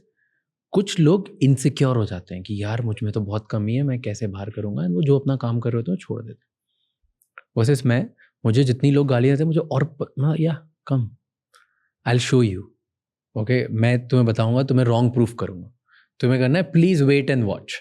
Like that's, वो जो नेगेटिविटी है आउटसाइड वर्ल्ड की, वो मेरे लिए एक पॉजिटिव इमोशन बन जाती है कि मैं उसको चैनलाइज करके और ज़्यादा काम करता हूँ और ज़्यादा मेहनत करता हूँ, बिकॉज मेरे अंदर पता नहीं क्या है, that it just happens like that.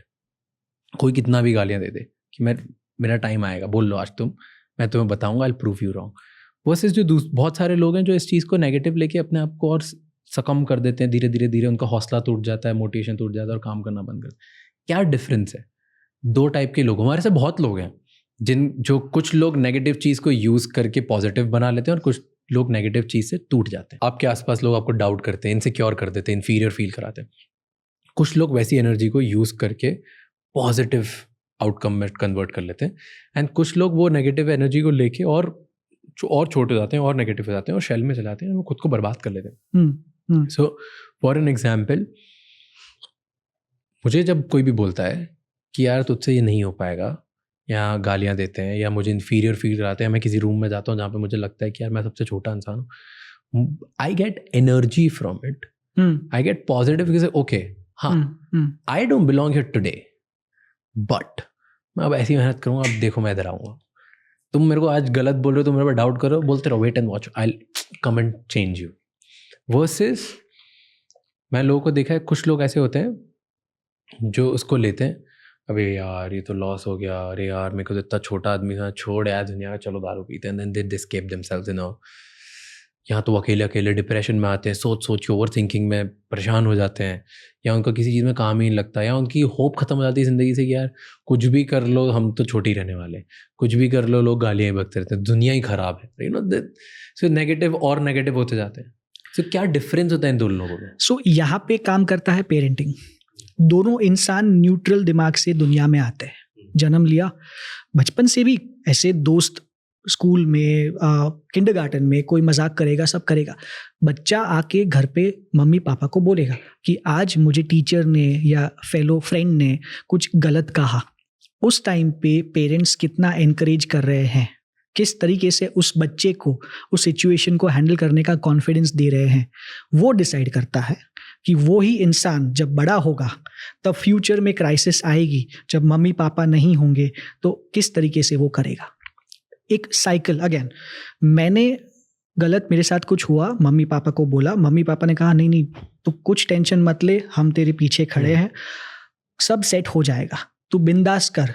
उसको करने का कॉन्फिडेंस आया, पहली बार उसने किया, करने पे रिजल्ट मिला। जैसे ही रिजल्ट मिला तो दिमाग को कॉन्फिडेंस आया कि भाई करने पे अच्छा फील होता है तो करेंगे, तो वो उसके दिमाग को याद रहता है। फ्यूचर में भी जब उसको किसी ने कुछ भी कहा तो उसके दिमाग को याद रहेगा भाई करने पे कुछ कॉन्फिडेंस मिलता है, अच्छा लगता है। सिमिलरली बचपन में मम्मी पापा ने कहा अच्छा सब ऐसा बोल रहे हैं तो रहने दे, तू मत कर, रहने दे, तू रहने दे, नहीं होगा, अपने नहीं करना, अपने कुछ और कर लेंगे, तो उसको लगा ठीक है नहीं करना होता, तो जैसे ही वो करेगा उसको बुरा नहीं लगेगा, हाँ ठीक है नहीं करना है। तो सिमिलरली जब नहीं करता है तो उसका कॉन्फिडेंस डाउन होता है, वो दिमाग को फीलिंग डोपामिन कॉन्फिडेंस नहीं आता है। फ्यूचर में भी जब भी क्राइसिस आई, किसी ने इंसल्ट कर दिया, बुरा बोल दिया, चैलेंज कर दिया, तो उसके दिमाग को याद है कि ऐसे सिचुएशन में क्या सिखाया गया था, कहाँ से सीखा, कुछ याद नहीं है। अनकॉन्शियसली दिमाग बोलता है जो किया था वो रिपीट कर दो, नहीं करना है, चले जाओ वापस। अब फ्रीडम तो है ही, बड़े हो गए हैं, पहले चुप हो जाता था, चुपचाप अपने स्कूल चले जाता था या रो लेता था, बड़े हो गए तो नशा कर लेते हैं, अकेले बैठ जाते हैं, नहीं करते, गिव अप कर देते, थिंग्स लाइक दैट। पेरेंटिंग से पेरेंटिंग डिसाइड करता है। दोनों बच्चे नॉर्मल आए, मतलब न्यूट्रल दिमाग से आए हैं। क्राइसिस को कैसे हैंडल करना है वो हम देख के सीखते हैं। Parents, guardians, people around us, हमारी कंडीशनिंग होती है। कंडीशनिंग मतलब मैंने कुछ किया, उसका रिजल्ट जो आया, जो अच्छा रिजल्ट, वो मुझे एनकरेज करता है वही चीज़ रिपीट करने का। करने पे अच्छा लगा, एनकरेज हुआ, नहीं करने पे कुछ नहीं हुआ तो दिमाग एनकरेज हुआ नहीं करना है, गिव अप करना पे एनकरेज हुआ। तो it is how you handle your children, that will decide how they handle the situation, the world in future.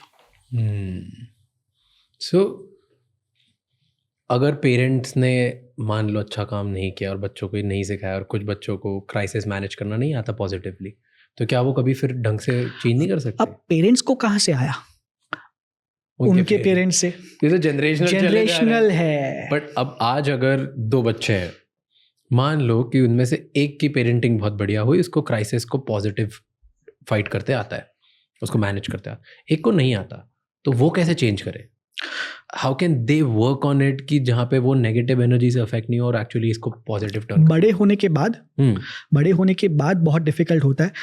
ऐसे टाइम पे रिकॉग्नाइज करना है कि ये हो रहा है मेरे साथ, जो शायद आप खुद नहीं कर पाओगे, क्योंकि अपने दिमाग को जो पता है वही सही है। किसी और ने बोला, हमें किसी और के ऊपर भरोसा हुआ, हमने एक्सटर्नल प्रोफेशनल हेल्प ली, या फिर नहीं ली तो दोस्तों के साथ हमने पैटर्न रिकॉग्नाइज करके कॉन्फिडेंस से कुछ किया।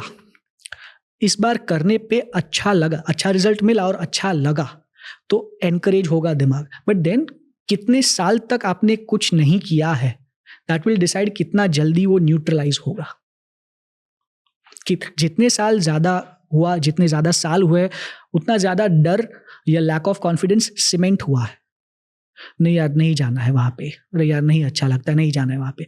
दिमाग को पता ही नहीं है कि क्यों नहीं जाना समथिंग। अगर कोई कॉन्वर्सेशन सुन रहा है और उसको लगता है कि यार मैं नेगेटिव चीज़ों से अफेक्ट हो जाता हूँ, मेरा 2-3 दिन खराब हो जाते हैं, ओवर थिंकिंग में चले जाता हूँ, बहुत छोटा फील करता हूँ, इन्फीरियर फील करने लग जाता हूँ।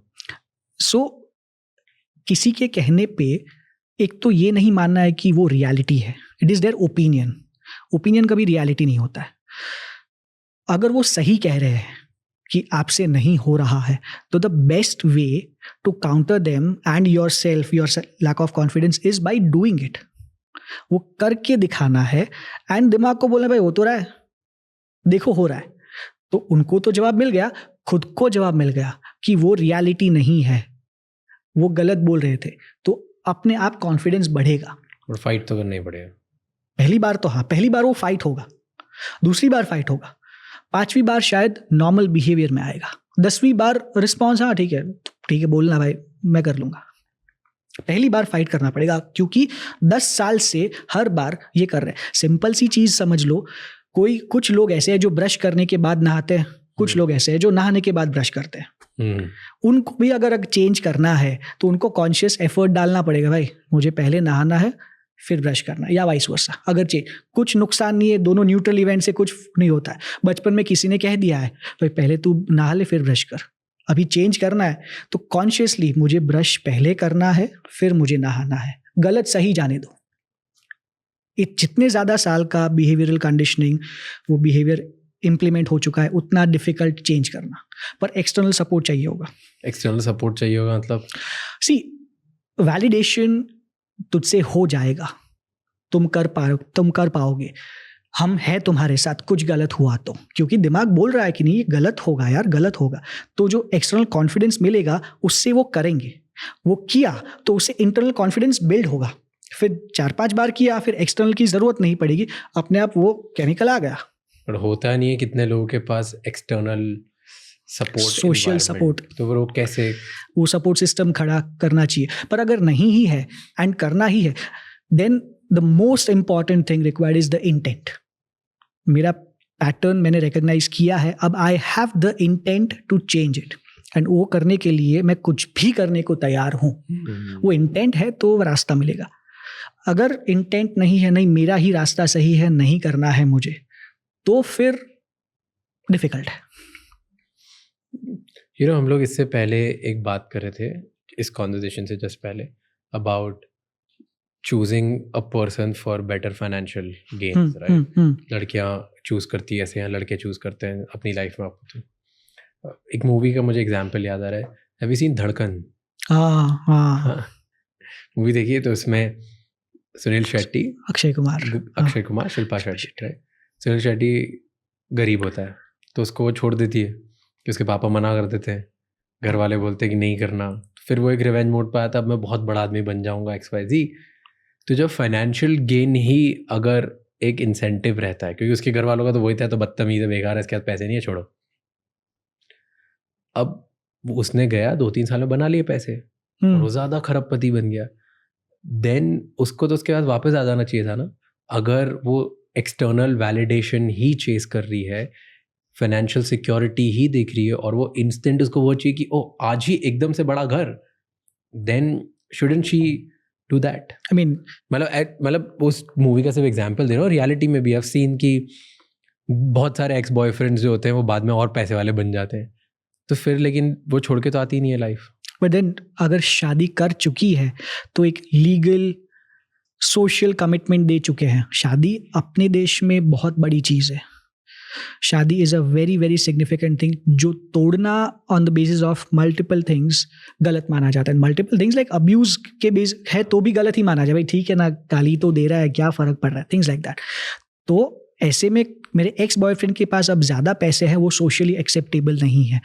इंसान को सोशल वैलिडेशन चाहिए। अलॉन्ग विद दैट माँ बाप का बहुत बड़ा रोल है। माँ बाप को थोड़ी रहना है शादी के बाद, माँ बाप को थोड़ी रहना है, बट हम शायद टी-शर्ट भी नहीं खरीद पाएंगे या फिर डाउट आएगा खरीदने में अगर मम्मी बोलेगी यार ये टी-शर्ट लेना है तुझे। एंड उस मूवी में पैसे, मुझे अगर याद है तो पैसा एक फैक्टर है, along with that the kind of behaviour, बदतमीजी was a bigger factor. I was just making an example कि तो शायद उस मूवी में द फादर वाज राइट कि भाई ये बंदा प्यार व्यार गलत नहीं है, पर ये बंदा सही नहीं लग रहा है, शायद ये भी हो सकता है। हाँ, फेयर। मैं सिर्फ एग्जांपल दे रहा था कि फाइनेंशियल गेन अगर एक ऑब्जेक्टिव है लोगों का तो फिर, बट वो कितना स्ट्रांग है। मेरे लिए फाइनेंशियल गेन, दुनिया गई तेल लेने, समाज गया तेल लेने, उससे ज्यादा इंपॉर्टेंट है तो मैं करूंगा। मेरे लिए वैलिडेशन भी, सोशल एक्सेप्टेंस भी इंपॉर्टेंट है और पैसे। But why do you feel India में इंडियन पेरेंट्स इतने ज़्यादा इन्वॉल्व हैं इन किड्स लव लाइफ और इन अ मैरिज लाइफ? जैसे आपने एक वर्ड बोला था, हम तुम्हें फ्रीडम दे रहे हैं। Do you think it's a right term? India में बोलते हैं हम तुम्हें फ्रीडम दे रहे हैं। फ्रीडम दिया थोड़ी जाता है, हर किसी के पास होता है freedom. It's a sad reality, पर वो शायद पेरेंट्स इतना नहीं कहते जितना इन लॉज या बाकी के लोग कहते हैं, आसपास के लोग। पेरेंट्स भी बोलते हैं, you know this, right? Parents बोलते हैं कि ओ हमने तुम्हें आज तक फ्रीडम दिया है, अब ये हमारी बात मान लो। यहाँ द इमोशनल ब्लैकमेल, बचपन से इतना फ्रीडम तो दिया है, हम तुम्हें दे रहे हैं, हम तुम्हें लाइक फ्रीडम देने का कॉन्सेप्ट क्या है? क्योंकि freedom isn't it that's our fundamental right, हम सबके पास फ्रीडम है। हम लोग अभी अभी आज़ाद हुए हैं। हाँ, तो आज़ादी मिल गई हमारे देश के 75 ईयर्स अबव। अभी वो जनरेशन ने सिर्फ मेहनत की है, वाइफ्स ने हस्बैंड को सपोर्ट किया है, खुद का घर लिया, खत्म। मेजॉरिटी फैमिलीज में ये है। अब उनको नहीं पता, उन्होंने वो लाइफ नहीं जी है जहाँ पे लड़की भी आराम से काम कर रही है, खाना नहीं बना रही है, हस्बैंड का क्योंकि लाइफ में, पर्सनल लाइफ में वो घर वर संभालने में लड़की इतना ध्यान नहीं दे रही। उन्होंने वो लाइफ नहीं देखी है। हमारे लिए हम जैसा बिहेव करते हैं, हम जैसा जीते हैं, वही सही तरीका होता है जीने का। अगर कोई अलग तरीके से जीने लगता है, अलग, सही गलत नहीं अलग, तो हमारा दिमाग उसको गलत मानने लगता है। पेरेंट्स डरे हुए हैं सब के सब, ऑल्सो बिकॉज लड़की गलत, मेरे बच्चे का, मेरी बच्ची का फॉल्ट नहीं आना चाहिए, और divorce separation is a huge thing. और साथ में चिंता कि भाई खुश रहे, बेचारी खुश रहे, तो कुछ गलत ना कर दे। गलत अगेन मतलब क्या, जो मैंने किया है, मुझे जो ये सब करने पे अच्छा घर मिला, अच्छे से हंसी खुशी में रही, सेम तुम रेप्लिकेट करो तो तुम हंसी खुशी से रह पाओगे। But they don't know the अलग मेथड्स, अलग वेज, क्योंकि उन्होंने वो कभी जिए नहीं है। रियल एक एग्जांपल देता हूँ. एक देयर वाज दिस गाय, बहुत ही लोअर मिडिल क्लास फैमिली से बिलोंग करता है. बहुत अच्छे बिजनेस स्कूल से ग्रेजुएट किया एंड अच्छी जॉब लगी. 6 महीने के बाद, अच्छी job is a huge thing for the family. The father was a farm labourer, किसी के खेत में मजदूरी कर रहा है. एंड लड़के ने कहा कि पापा अभी मैं गाड़ी ले लेता हूँ, रोज मैं वो पब्लिक ट्रांसपोर्ट यूज कर रहा हूँ ना, नहीं मजा आ रहा है मुझे. पापा ने कभी वो पैसे नहीं देखे हैं. नहीं लेने होती है, अरे पागल है क्या, गाड़ी वाड़ी में क्यों खर्चा करना है. The guy is so angry कि आप क्यों मुझे मेरी मन का नहीं करने दे रहे हो, क्यों मुझे गाड़ी नहीं लेने दे रहे हो. 6 महीने से वो दोनों लड़ रहे हैं क्योंकि उनके बिलीफ सिस्टम में पैसे को जमा करो, क्योंकि आज है कल नहीं है. मैंने कभी पैसे देखे नहीं है. गाड़ी थोड़ी लेनी होती, सेठ लोग गाड़ी लेते हैं. हमें तो खाना है, अपने सर के ऊपर छत हो, वो बहुत बड़ी चीज़ है. नहीं पापा, आपको पता है कि मैं इतना पढ़ चुका हूँ, मुझे इतनी अच्छी जॉब मिली है, तो मुझे गाड़ी लेने दो. आपका टारगेट क्या है? गाड़ी लेनी है कि पापा का बिलीफ सिस्टम चेंज करना है? पापा उस बिलीफ सिस्टम में सेफली अपने परिवार को संभाल के 55 साल से जी रहे हैं, जिस तरीके से उन्होंने आपको बड़ा किया, पढ़ाया. तो उनके लिए वो सही है. आपके लिए शायद ये सही है, जो उनके हिसाब से शायद गलत है. बट दोनों अलग अलग है. कंडीशनिंग उनका ऐसा हुआ है, उनका अपब्रिंगिंग ऐसा हुआ है कि उन्होंने पैसे नहीं देखे तो उनको डर लगता है. आप ये नहीं कह सकते कि 55 साल वाला निकाल दो, अब मैं सही हूँ, मैं पढ़ चुका हूँ. या फिर वो आपको नहीं कह सकते भाई नहीं, भले मैं जैसा बोलूँगा वैसा ही करो. थोड़ा सा इंडिपेंडेंट सोच भी लानी है दोनों को. पर क्यों करते हैं इंडिया में पेरेंट्स इतना ज़्यादा इन्वॉल्व क्यों रहते हैं? बिकॉज डर ना, द फियर. मेरे बच्चे को मुझे ही संभालना है, कुछ भी होगा, समाज क्या कहेगा, पैसों का प्रॉब्लम होगा. सो देश अभी अभी आज़ाद हुआ है, पैसे अभी इतने देखे नहीं थे उस जनरेशन ने. इंडिपेंडेंट न्यूक्लियर फैमिलीज उस जनरेशन ने इतने देखे नहीं थे. In this generation, in the past 10-20 years, independently लोग रहना स्टार्ट हुए हैं. क्या होगा? They can not think beyond a life, about a life beyond divorce, कि सेपरेट होने के बाद तो सब तहस नहस खत्म हो जाएगा. बट दिस जनरेशन नोज की है, तो उनमें कॉन्फिडेंस है, पेरेंट्स में कॉन्फिडेंस नहीं है. तो आप गलत कर दोगे, वो डर की वजह से वो आपको फ्रीडम देते ही नहीं है. शायद वो कॉन्फिडेंस ही नहीं है, क्योंकि उन्होंने बहुत स्ट्रगल किया है और तुम्हारी लाइफ में, बच्चों की लाइफ में वो स्ट्रगल ना आए, इसलिए वो डरते हैं कि हम लोग सब देख ले, सब सही हो. एक सेकंड, समाज क्या कहेगा. ये पता नहीं कौन है जो कहते हैं, एक्चुअली ऐसा कोई एग्जिस्ट नहीं करता. कोई आके जेन्युइनली घर पे आके नहीं कहता, आई होप ऐसा ना हो, ऐसा हो कि तुम्हारी बेटी ने या तुम्हारे बेटे ने वहाँ पे शादी की. यू हैव द कॉन्फिडेंस, भाई की तो की, भाई तेरा क्या जाता है, तेरे घर पे थोड़ी खा रहा है. तो वो डर भी है. एंड मेरे बेटे, ये गलत, जो द नेक्स्ट थिंग ये गलत है कि मेरी सेल्फ रिस्पेक्ट, मेरा सोशल स्टैंडिंग, मेरे बेटे या बेटी की शादी कहाँ हो रही है या कंपेनियन कौन है वो तय करता है. ये एक गलत चीज़ है. वो थोड़ा सेपरेट करने की ज़रूरत है. बट देन वो जनरेशन में उन्होंने अपने पेरेंट्स को आसपास यही देखा है, तो उनका ये बिलीफ चेंज करना बहुत डिफिकल्ट है. The best you can gate two is, हाँ ठीक है, तेरे को जो करना है कर, मुझे मत बोलना फिर. That is the best you can gate out of your parents. और वो करते नहीं ना, वो इतना भी नहीं करते. तो how can you change that? इतना ज़्यादा कंडीशनिंग हो गया है. तो मेरा एक्चुअली सवाल सामने है कि why do you want to change that, why do you not accept that कि हाँ वो ऐसे ही है, मुझे गाड़ी लेनी है. एक प्रेशर लगाते हैं, हम आपसे बात नहीं करेंगे, हम आपसे दूर हो जाएंगे. इमोशनल ब्लैकमेल इंडिया में बहुत स्ट्रांग है. फाइनेंशियल ब्लैकमेल, चलो फाइनेंशियली अगर आप इंडिपेंडेंट हो गए, फिर इमोशनल ब्लैकमेल तो बहुत, इसमें इंडिपेंडेंट, आपको गिल्ट बार बार दी जाती है. पेरेंट्स वो रोते हैं, वो ऐसे बताते हैं कि हम आज तक रोए नहीं, अब आपके लिए रोना पड़ रहा है, हमने आपको फ्रीडम दी, आप आज हमारा काला मुंह कर रहे हो, आप ऐसा कैसे कर सकते हो, आप वैसा कैसे कर सकते हो. एंड छोटी छोटी चीज़ें आप साइकोलॉजिकली परेशान कर देते हो. ट्रू. तो अब फिर इसमें व्हाट कैन दे डू? अगर इन्वॉल्वमेंट इतना ज़्यादा है घर वालों का, एंड बच्चे डिसाइड करते हैं कि हम तो हमारी चलाएंगे, हम गाड़ी खरीद लेंगे, हमको चलानी है, हम शादी कर लेंगे, हमको करनी है, हम अलग रह लेंगे, हमको रहना है, तो हम दूसरा देश चेंज कर लेंगे, whatever they do it. Then वो सटल जो गिल्ट है, रोज वो रोज पोक करते हैं. द शॉर्ट आंसर इज कि आपको गाड़ी लेनी है या पेरेंट्स को मनाना है, एनर्जी बाहर डालो. हाँ, तो गाड़ी ले ली, लेने के बाद रोज वो बच्चा रोज ताने सुनते होगा। ठीक है, हाँ एक सो अगर गाड़ी लेनी है तो you have to accept the consequences. भाई मुझे अनकंडीशनली कुछ भी हो जाए गाड़ी लेनी है। सेकेंड ऑप्शन, मुझे गाड़ी वाड़ी गई तेल लेने, इनका जो बिलीफ सिस्टम है वो मुझे चेंज करना है, जो नेक्स्ट टू इम्पॉसिबल है। 50, 55, 60, 70 साल से एक तरीके से बड़े हुए हैं। द लॉन्ग आंसर इज कि जब आपको पता है कि पेरेंट्स ऐसे हैं and you want to get married to someone for whom they do not agree, तो ये प्रिपेयर्ड रहना है कि ये हो सकता है एंड मुझे चूज करना पड़ेगा। वी कैन कीप टेलिंग कि ऐसा नहीं होना चाहिए, ये लोग ऐसा नहीं करना चाहिए, बट इवेंचुअली अगर प्रॉब्लम सॉल्व करना है तो पहले रियलिटी को एक्सेप्ट करना है कि भाई ऐसा है, अब मुझे कौन सा दुख चाहिए, वो ताने सुनने वाला या the love of my life को निकाल देने वाला। क्या चूज करना चाहिए लोगों को?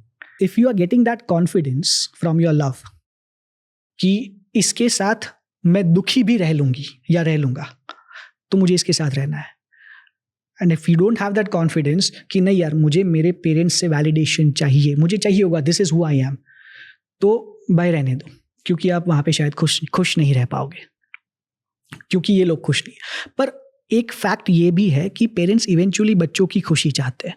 तो अगर आप शादी के बाद खुश हो तो वो खुश होंगे ही, वर्सेस अगर आपने उनके कहने पे कहीं शादी की, उनको इमीडिएट ग्रेटिफिकेशन मिला कि हाँ मेरे कहने पे शादी हो गई, पर आप वहाँ पे अगर खुश नहीं हो तो वो भी पेरेंट्स भी दुखी ही होने वाले हैं। सो अगर खुशी चाहते हो उनकी भी, तो think about it very carefully. Immediate खुशी देने से लॉन्ग टर्म सस्टेन्ड खुशी देना is better, but then you have to be confident कि हाँ इस इंसान से के साथ मैं खुश ही रहने वाला हूँ। अब बहुत सारे लोग ना इस प्रेशर में आके दे मूव, वो अपने लव्ड वन के साथ नहीं मूव करते, पेरेंट्स जहाँ बोलते हैं वहाँ पर शादी कर लेते हैं, राइट। एंड इसमें एक पार्टनर का हार्ट ब्रेक हो जाता है, right, and that's a problem, it's a major problem.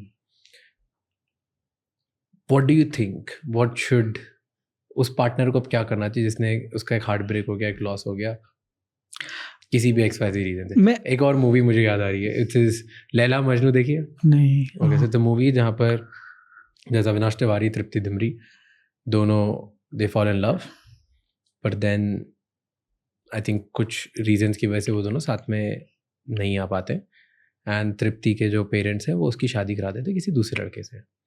And जो ये लड़का रहता है अविनाश, वो हीरो ऑफ द मूवी, पहले बहुत ही बबली, फनी, नाइस गाय, बढ़िया स्टड लॉन्डा, इधर उधर everything he does, all of sudden वो चेंज हो जाता है और वो धीरे धीरे साइलेंट, वो खुद अकेले में उसकी सारी एनर्जी खत्म हो जाती है, वो खुद ही रहता है। एंड एंड में दिखाते हैं कि उसको मेंटल प्रॉब्लम हो जाती है, वो साइकोलॉजिकली ही गेट्स इल और वो खत्म हो गया, उसको कुछ समझ नहीं आता, वो अकेले बैठा रहता है, हंसता रहता है, रोता रहता है, चिल्लाता, मतलब वो पागल हो जाता है, literally in literal terms, easy terms बताओ तो पूरा हो गया पागल।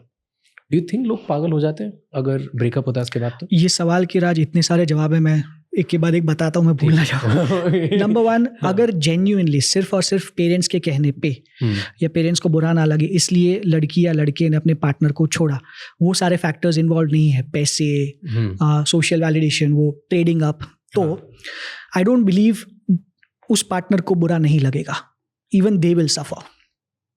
Second, a lot of people might not agree, but अगर उनके पास विंडो नहीं है एक्स से बाहर निकलने की और पेरेंट्स शादी करवा देते हैं कहीं पे और, तो उनका दुख और बढ़ेगा, बिकॉज आपका दिमाग, दिल उस इंसान पे अटका हुआ है, 1 महीना या 6 दिन 15 दिन पहले ब्रेकअप हुआ है, and then you have to go on a date with this new person, maybe get physical with this new person, सोचा भी नहीं था लाइफ में ऐसा कुछ होगा, तो दोनों एक साथ होना इज़ वेरी डिफिकल्ट। एक सेकेंड, लड़के का या द लेफ्ट पार्टनर का क्या हाल है वो डिसाइड करता है अपने, हमने जो बात की, किस तरीके से उनकी क्राइसिस मैनेजमेंट स्किल है। क्राइसिस आई, ब्रेकअप हुआ है, you are going through a terrible time, mature defences use किए, मैच्योर डिफेंसेस डेवलप हुए हैं, तो ठुकरा के मेरा प्यार इंतकाम देके IAS भी बनते हैं लोग, if you use that energy in a way that it helps you grow. हाँ, पर अगर इतना ज़्यादा आप इन्वॉल्व थे, डिपेंडेंट थे उस इंसान के ऊपर कि ये है तो ही मेरी दुनिया है, वरना इसके अलावा मेरी दुनिया ही नहीं है, तो पहले तो इस तरीके से प्यार ही मत करो यार। You are an independent individual without your partner, even without your family, तो आप तो खुद हो ही, तो खुद को इतना प्यार, इतना रिस्पेक्ट करो। तो अगर वो हेल्दी तरीके से प्यार किया है तो बाहर निकल जाओगे। दुख तो होना ही है, it is I don't feel, I genuinely believe in this theory, क्योंकि मैं अभी तक किसी इंसान से मिला नहीं हूँ ऐसे। आप जो बोलते हो ना, बहुत सारे डॉक्टर्स, साइकोलॉजिस्ट और सब हम लोग भी बात करते हैं, यंग लोग भी बात करते हैं, एवरीबडी टॉक्स अबाउट इट कि इंडिपेंडेंट होना चाहिए रिलेशनशिप में।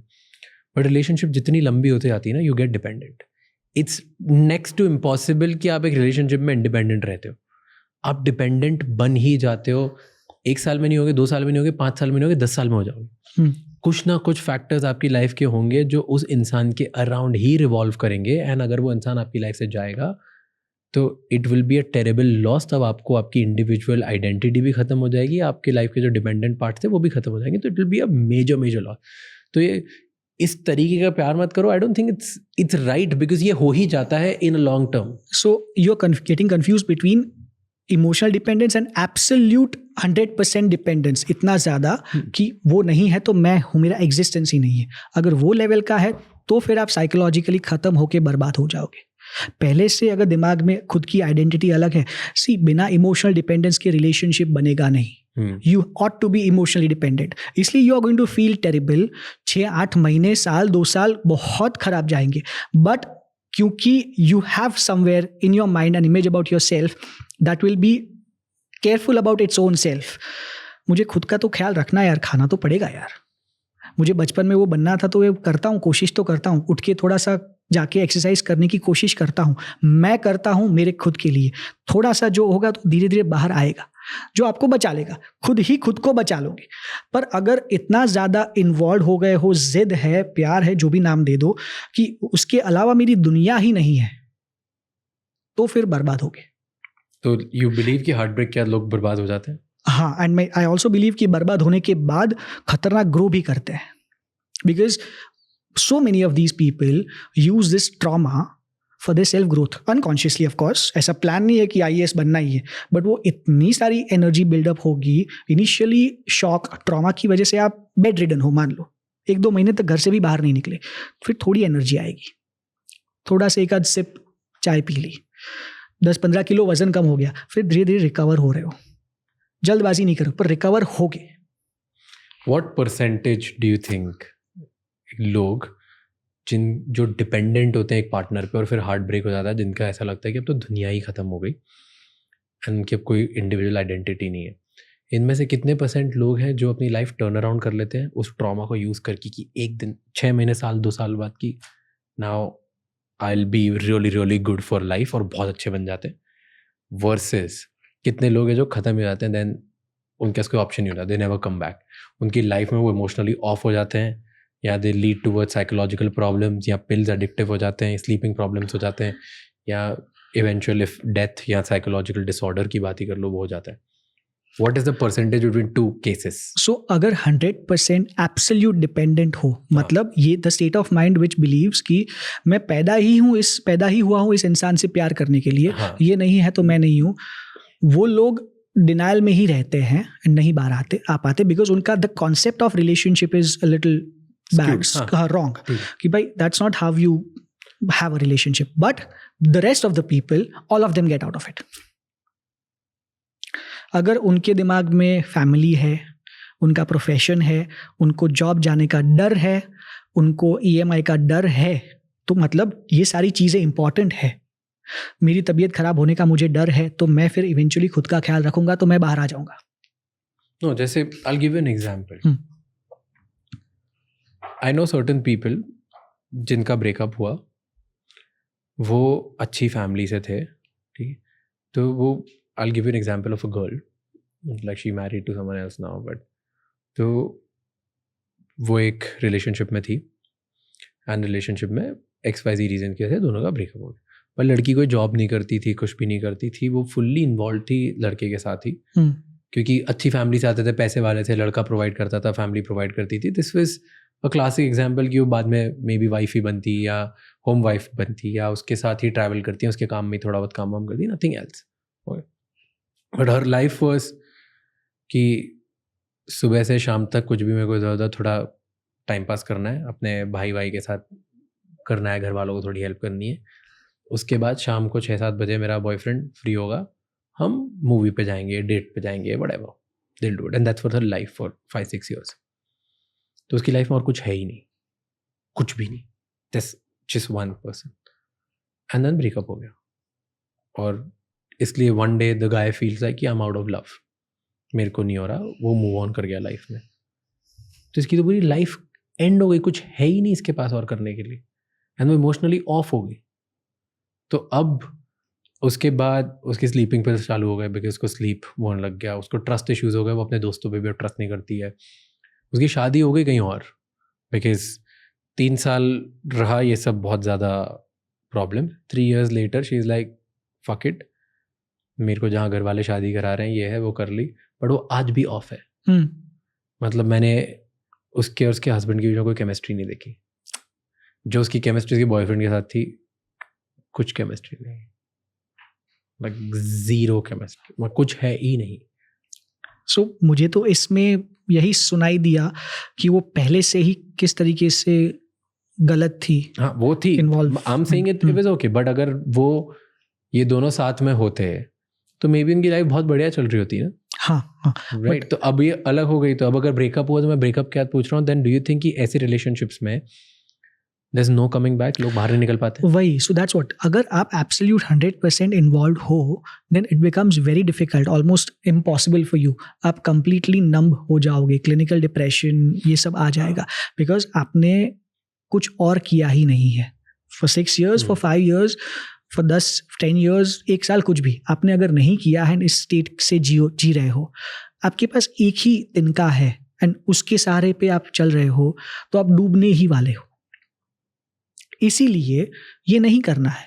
रिलेशनशिप इस तरीके से आप फंक्शन नहीं कर पाओगे।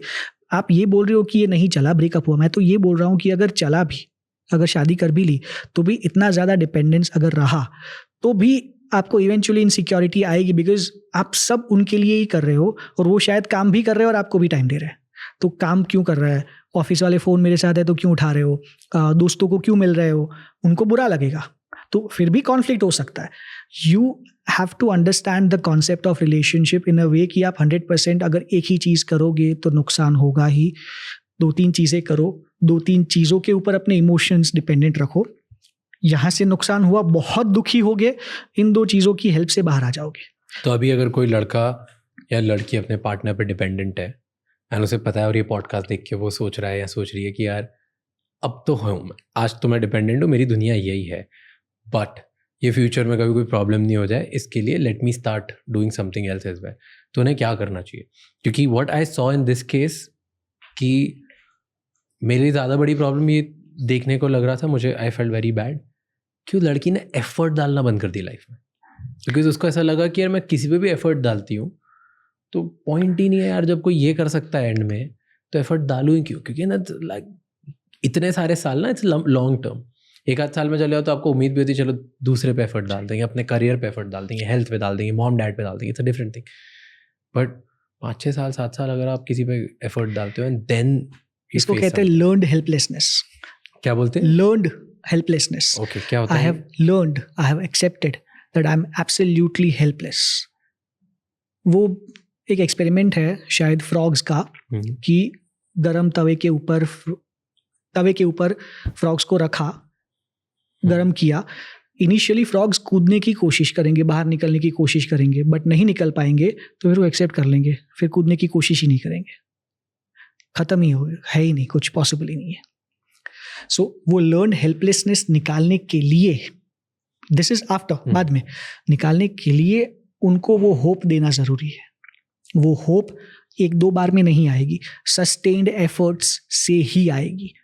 पिल्स इज बिकॉज उनके थॉट्स इतने ज़्यादा उनके ऊपर हावी हो रहे हैं that she is not able to live with her own thoughts. इतना ट्रबल दे रहे हैं, शायद याद है, शायद गिल्ट है, शायद रिग्रेट है कि यार 6 साल क्यों डाले, कुछ भी, पर पिल्स उतना काम करेंगी। The actual events happening in her life that will give her that confidence कि मैं निकल सकती हूँ। The healthy defence mechanisms that she may be able to use, किसी को हेल्प करके, कुछ सीख के, कुछ कुछ भी करके, हेल्दी डिफेंस मैकेनिज्म। होप ही नहीं आती, इतना बार ट्राई किया है। अब होप बाद में आती है, पहले without any emotional result effort करना है। मुझे रोज उठ के, आई am not feeling like doing it, but उठ के धूप में जाके बैठना है। रिजल्ट कुछ नहीं आएगा, बट रोज करते रहना है। इनिशियल 100 दिन, not a specific word, but दिनों के लिए, महीनों के लिए करूँगा तो फिर वो बॉडी का पार्ट बनेगा, सिस्टम का पार्ट बनेगा। फिर कहीं बच्चे ने वहाँ पे गया और किसी ने आके मुझे चाय दे दिया, हंस दिया या बॉल पास करने के लिए कह दिया, तो वो एक हाई पॉइंट हुआ मेरी लाइफ के लिए। वो जो हाई पॉइंट आया, जो पिछले 100 दिन से नहीं हो रहा था, वो हाई पॉइंट की वजह से एक होप आया कि यार अलग तरीके से भी अच्छा फील हो सकता है। That will encourage your mind to again do certain things, कि हाँ चलो करते हैं। कहीं से भी कुछ भी थोड़ा बहुत नेगेटिव कम लगा या न्यूट्रल लगा या थोड़ा अच्छा लगा तो वो होप देता है, तो जो लर्न हेल्पलेसनेस है वो निकलती है।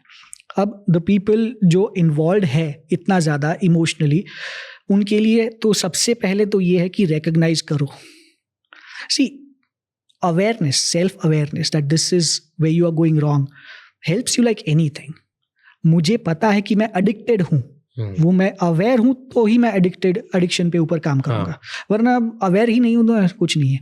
तो सिर्फ और सिर्फ मैं इमोशनली अवेयर हूँ कि मैं इतना ज़्यादा डिपेंडेंट हो चुका हूँ, तो ही मेरा दिमाग खुद को प्रोटेक्ट करने के लिए, चल भाई काम पे लग, तू पूरा दिन 24 घंटे जो फ़ोन चालू रखता है ना, थोड़ा कम कर दे, गाड़ी चलाने पे ध्यान दे, थोड़ा सा काम पे ध्यान दे, वो इंक्रीमेंट का क्या हुआ वो सब चिंता कर, वो अपने आप करने लगेगा।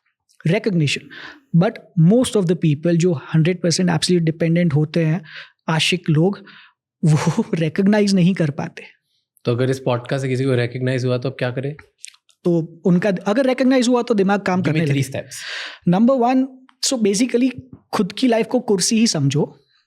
Relationship, self, family and profession, ये 4 वो पाँव है उसके। चारों के ऊपर खड़े हो आप, एक के ऊपर खड़े रहोगे, किसी भी एक के ऊपर, मैं सिर्फ रिलेशनशिप को ब्लेम नहीं करूँगा, तो गिरने का चांस बहुत ज़्यादा है और बैलेंस करना भी डिफिकल्ट हो जाएगा। चारों है तो एक टूट भी गया तो भी कैसे भी करके बैलेंस कर लोगे एंड इवेंचुअली संभाल लोगे। इसलिए चारों को इक्वल इंपॉर्टेंस दो। मैं अपने फैमिली के साथ हूँ या मैं अपने सेल्फ कैन इंक्लूड फ्रेंड्स या things that you do for your own self, वो भी इतना इंपॉर्टेंट है। मेरा प्रोफेशनल ग्रोथ भी इंपॉर्टेंट है। मेरी लाइफ में टैंजिबल टेंशन्स होना भी इंपॉर्टेंट है। लोन का EMI या गाड़ी बंद हो गई है, नई गाड़ी लेनी है, जो भी टैंजिबल चीज़ें भी इंपॉर्टेंट है। ये बैलेंस रखोगे तो प्रॉब्लम नहीं होगा। अगेन, प्रॉब्लम नहीं होने का मतलब ये नहीं है कि ब्रेकअप होने पे दुख नहीं होगा। बहुत खतरनाक दुख होगा, पर बाहर भी निकल जाओगे। पर लर्न्ड हेल्पलेसनेस नहीं आएगी। लर्न्ड हेल्पलेसनेस पे बात करने से पहले it's see what you are saying है ना, बड़ा टेक्स्ट बुक एडवाइस है। इट्स नॉट, मैंने देखा है लोग डेवस्टेट, आज जो डिपेंडेंट है, जो एडिक्टेड है, वो भी उनकी खुशी एक जगह से आती है, तो वो कैसे कोई नया प्रोफेशन बना ले अगर उनको कुछ आता ही नहीं हो तो? मैं या आता भी हो तो मैं एडवाइस नहीं दे रहा हूँ। ओके, एक एडवाइस, ठीक है, this is something I have implemented. मेरा ब्रेकअप अगर हुआ तो उसके बाद I am not going to feel good. मुझे बहुत बुरा लगेगा and my mind will tell me to not get out of my bed. मुझे नहीं ही जाना है, किसी को नहीं ही मिलना है, एंड मैं फिर भी फोर्स करके उठ के हॉस्पिटल जाऊंगा, पेशेंट्स देखूंगा। जो मुझे अब अच्छा नहीं लगेगा, बुरा लगेगा, बट फिर भी मैं करते रहूंगा, क्योंकि आप कुछ करते हो। हाँ, किसी को कुछ करना ही नहीं होता लाइफ में। हाँ, मीन तो वही कंसेप्ट ही डिपेंडेंट, उनकी लाइफ ऐसी होती है कि डाला कि हाँ यार यही है, तो पहले से ही फ्लॉड कंसेप्ट है उनका है, तो उनको कैसे चेंज करोगे? तो in that case text book advice ही काम करेगी कि पहले काम कर लो, पहले काम ढूंढ लो। नहीं, मतलब हम हमेशा ना ये वेट करते हैं कि कुछ भी इम्प्लीमेंट करने के लिए मुझे पहले से रिजल्ट मिलना चाहिए, गारंटी हो कि मुझे अच्छा लगेगा। मैंने अभी तक काम नहीं किया है पर मुझे गारंटी हो अच्छा लगेगा तो मैं काम करूं। नहीं, मुझे काम करना है या कुछ भी करना है for the sake of doing it. मेरा ध्यान मेरे बॉडी में, मेरे दिमाग में एक चीज़ और आनी चाहिए कि ये करना है। बुरे तरीके से, अरे यार उठ के जाना पड़ेगा, ब्रेकअप हो गया उसके बाद, बट फिर भी जाते रहोगे तो फिर वो स्पेस थोड़ा ऑक्यूपाई करने लगेगा दिमाग में। जिम मान लो, तो जिम जाते रहोगे ब्रेकअप के बाद, तो दिमाग स्टार्ट करोगे तो दिमाग में एक स्पेस ऑक्यूपाई करेगा जो वो स्पेस कम करेगा, तो इवेंचुअली सब बैलेंस होता जाएगा, इसलिए बैलेंस। सिम्टम्स क्या होते हैं लर्न्ड हेल्पलेसनेस के? इट्स एक्चुअली क्लिनिकल डिप्रेशन में होता है कि you lose all the hope. Sir ठीक है, आया हूँ दिखाने पर कुछ होगा नहीं, आई डोंट थिंक कुछ होगा। हाँ। आप बोल रहे हो दवाई ले लेता हूँ पर कुछ होगा नहीं। क्या ही मतलब है दिखाने जाने का, क्या ही मतलब है कुछ भी करने का जब कुछ रिजल्ट ही नहीं मिलने वाला। सो you lose that hope and you accept that this is how it's going to be. Your mind almost normalizes your clinical depression, but this is how it is now and ये अब कभी change नहीं होने वाला। I am done। मुझ में अब effort करने की ताकत है नहीं है, important नहीं है, अब मतलब ही नहीं है, करूँगा तो भी कुछ मतलब होना ही नहीं है। तो इससे बाहर निकल सकते हैं लोग? कैसे? वो जैसे मैंने कहा इनिशियली, तो डिस्कम्फर्ट दे के खुद को फोर्स करके करो, करना ही पड़ेगा, करते रहो। जैसे लर्न्ड हेल्पलेसनेस है, तो उसमें तो अब आपने मान लिया है कि ना मेरी लाइफ चेंज नहीं हो सकती, खराब ही, तो मेरे पास कुछ मोटिवेशन एक्सटर्नल या इंटरनल या कोई पर्पस ही नहीं है जिसकी वजह से मैं कोई डिस्कम्फर्ट लाऊं मेरी लाइफ में। तो जब ये है ही नहीं और जब मोटिवेशन और पर्पस नहीं है तो इंटेंट नहीं है तो मैं क्यों करूँगा कोई डिस्कम्फर्ट?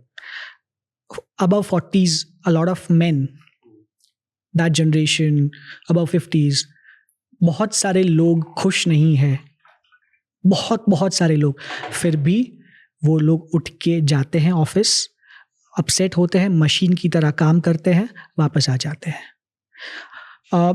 ये जो जिद है ना उस टाइम पे in your state of depression या टेरिबल स्टेट ऑफ माइंड कि कोई पर्पस नहीं या मोटिवेशन नहीं है, ये जिद कि मोटिवेशन हो तो मैं करूं, ये पहले निकालनी है। मुझे करना है क्योंकि मुझे करना है। 100 दिन मैं करता रहा, 200 दिन मैं करता रहा, फिर लाइक आई सेड कुछ मैजिक होता है। यार ये प्रोवाइडेड लोगों की लाइफ में नहीं होता। What I mean by this is, मैं बहुत सारी ऐसी हाउसवाइफ्स को जानता हूँ कि हमारा पति ऐसा ही है, हमारे बच्चे ऐसे ही हैं, मैं कुछ भी करूँगी कुछ सही होना नहीं है, मेरे को कोई अप्रिशिएट करता नहीं है, मैं तो घर की एक बाई बन चुकी हूँ। एंड वो एक उस जोन में चले गए कि जहाँ उन्हें फील होता है वैल्यूलेस और वेरी लीस्ट इम्पॉर्टेंट, राइट? अब वो एफर्ट ही नहीं मारना चाहती हैं लाइफ में, क्योंकि उन्हें इतना सिखा दिया गया है, इतना बता दिया गया है, इतनी कंडीशनिंग हो गई कि उनकी वो लर्न्ड हेल्पलेसनेस वाली स्टेट आ चुकी है, राइट? पर उनकी लाइफ में सब प्रोवाइडेड है, मतलब उनके पास घर अच्छा है, गाड़ी अच्छी है, हस्बैंड इज टेकिंग केयर, सारे जो बिल्स हैं उनके, जो भी छोटी मोटी उनको शॉपिंग वॉपिंग करने से अच्छा लगता है, उसके बिल सारे पेड हो गए हैं, तो बस उनकी प्रोवाइडेड सब है। तो इसलिए मैं कुछ 100 दिन के लिए काम ही नहीं करना चाहती हूँ, क्योंकि जो रेगुलर मेरी डे टू डे जिंदगी है वो तो बढ़िया चल रही है, राइट? तो बाकी अब खुशी नहीं है, बस तो इसका चल रहा है बस, राइट? तो there is no motivation to do it. Same बहुत सारे ऐसे फैमिली बिजनेस वाले बच्चे हैं, लड़के, जहाँ पे उन्होंने मान लिया है कि यार कुछ होना नहीं है लाइफ में, या तो मेरे पापा मानेंगे नहीं तो छोड़ दो, जैसा भी है पापा पैसे देते हैं, मेरे महीने के 50,000 1 लाख रुपए जो भी मेरा खर्चा होता है वो घर वाले मेरे को फ्री में दे देते हैं, घर बढ़िया है, मैं बस बाहर घूमता हूँ, सोता हूँ, आता हूँ, खुश नहीं है। उनका ना मोटिवेशन है कुछ करने का, क्योंकि उन्हें लगता है कि वो बिजनेस के अलावा कुछ और कर नहीं सकते, बिजनेस पापा करने नहीं देते हैं क्योंकि लड़ाई होती है, या वो कुछ भी उन्होंने किया तो फेल हो जाता है, गर्लफ्रेंड छोड़ के चले गई, व्हाटएवर XYZ रीजन, उनकी भी लर्न्ड हेल्पलेसनेस हो गई कि मैं कुछ भी करता हूँ कुछ होता नहीं है, तो अब बस मेरे को उठने दो, दोस्तों के साथ टाइम पास करूँगा, वापस हो जाऊँगा। बस वो जो आप लर्न हेल्पलेसनेस बोल रहे हो ना, ये वो नहीं है। Okay, this is clinical depression वाला लर्न हेल्पलेसनेस, जिसमें मेरे हिलने का भी कोई मतलब नहीं है। उसमें द पर्सन, उसको कोई फर्क नहीं पड़ता कि उसके पास गाड़ी है या नहीं।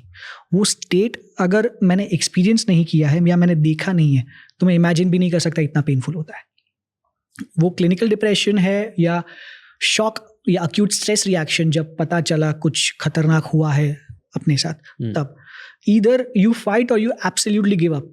ये मान लो कि आप डूब रहे हो पानी के अंदर पर आप हाथ पैर ही नहीं मार रहे हो, या फिर आपका कोई गला दबा रहा है, you are actually dying but you are not resisting at all, and that is actual learned helplessness. Okay, so जैसे जो मैं आंटीज की बात कर रहा था, okay? A woman in 50s और 40s, late 40s, अब वो learned helplessness in their thing, इसकी कोई और मोटिवेशन नहीं, कुछ नहीं, हाथ पैर ही नहीं मारी, आने तो जो चल रहा है, मैं रोज दवाइयाँ ले रही हूँ, उससे नींद आ जाती है, मैं उठ जाती हूँ, चलता रहता है जिंदगी में, मेरे को किसी चीज़ से कोई मतलब नहीं, मेरी हैप्पीनेस ही नहीं, मेरे को आती भी नहीं, I'm just waiting कि मौत कब आएगी, जब भी डेथ होगी तब मैं आ जाऊंगी, मुझे तो पता है कि मरने वाली, और लाइफ में अगर लोग 70 जीते हैं तो मैं वैसे ही 50 जीऊंगी. पैसिव डेथ विशेस, मतलब कि बस पता है मेरे को कि छोड़ो यार, हो गया. बट वो क्लिनिकल डिप्रेशन है फिर. हाँ, तो इसको can they change? Treat it has to be treated. See, अगर लर्नड हेल्पलेसनेस है तो वो क्लिनिकल डिप्रेशन अगर है, तो उसका तो ट्रीटमेंट ही करना पड़ेगा. दवाइयाँ नॉट नेसेसरी, डिपेंड करता है कॉज, डिपेंड करता है कौन सा कैसे हुआ है, एक्सटर्नल फैक्टर्स है, इंटरनल हार्मोनल चेंजेस है, क्या है, डिपेंड करता है क्या थेरेपी काम करेगी, क्या दवाई काम करेगी, दवाई की जरूरत है कि नहीं, सीवियरिटी ऑफ सिम्टम्स. क्या ट्रीट होके सही हो सकता है, बेटर हो जाता है? हाँ बिल्कुल. मैनेज होता है कि क्योर हो जाता है? अगर क्योर का मतलब ये कह रहे हो कि दवाई बंद हो जाए या ट्रीटमेंट एब्सोल्यूट बंद हो जाए, तो it's a very difficult thing to say, पर मैनेज तो हो जाता है. मैनेज मतलब क्या? मैनेज मतलब कि वो इमोशनल रिएक्टिविटी वापस आने लगती है. इमोशनल रिएक्टिविटी मतलब a state of mind in which आप सिचुएशन बेस्ड इमोशंस पैदा कर सकते हो. बेटी को जॉब मिली तो आप खुश हो सकते हो, बच्चे को के वहाँ पे बच्चा हुआ तो आपको थोड़ा अच्छा लगेगा, हस्बैंड ने कुछ गलत तरीके से कहा तो आपको बुरा लगेगा, रोना आएगा. कहीं पे फंक्शन में तैयार होके गए हो, फैमिली ने कहा अच्छी लग रही हो तो खुशी होगी, तैयार होने का मन होगा, ये सब वापस आ जाता है.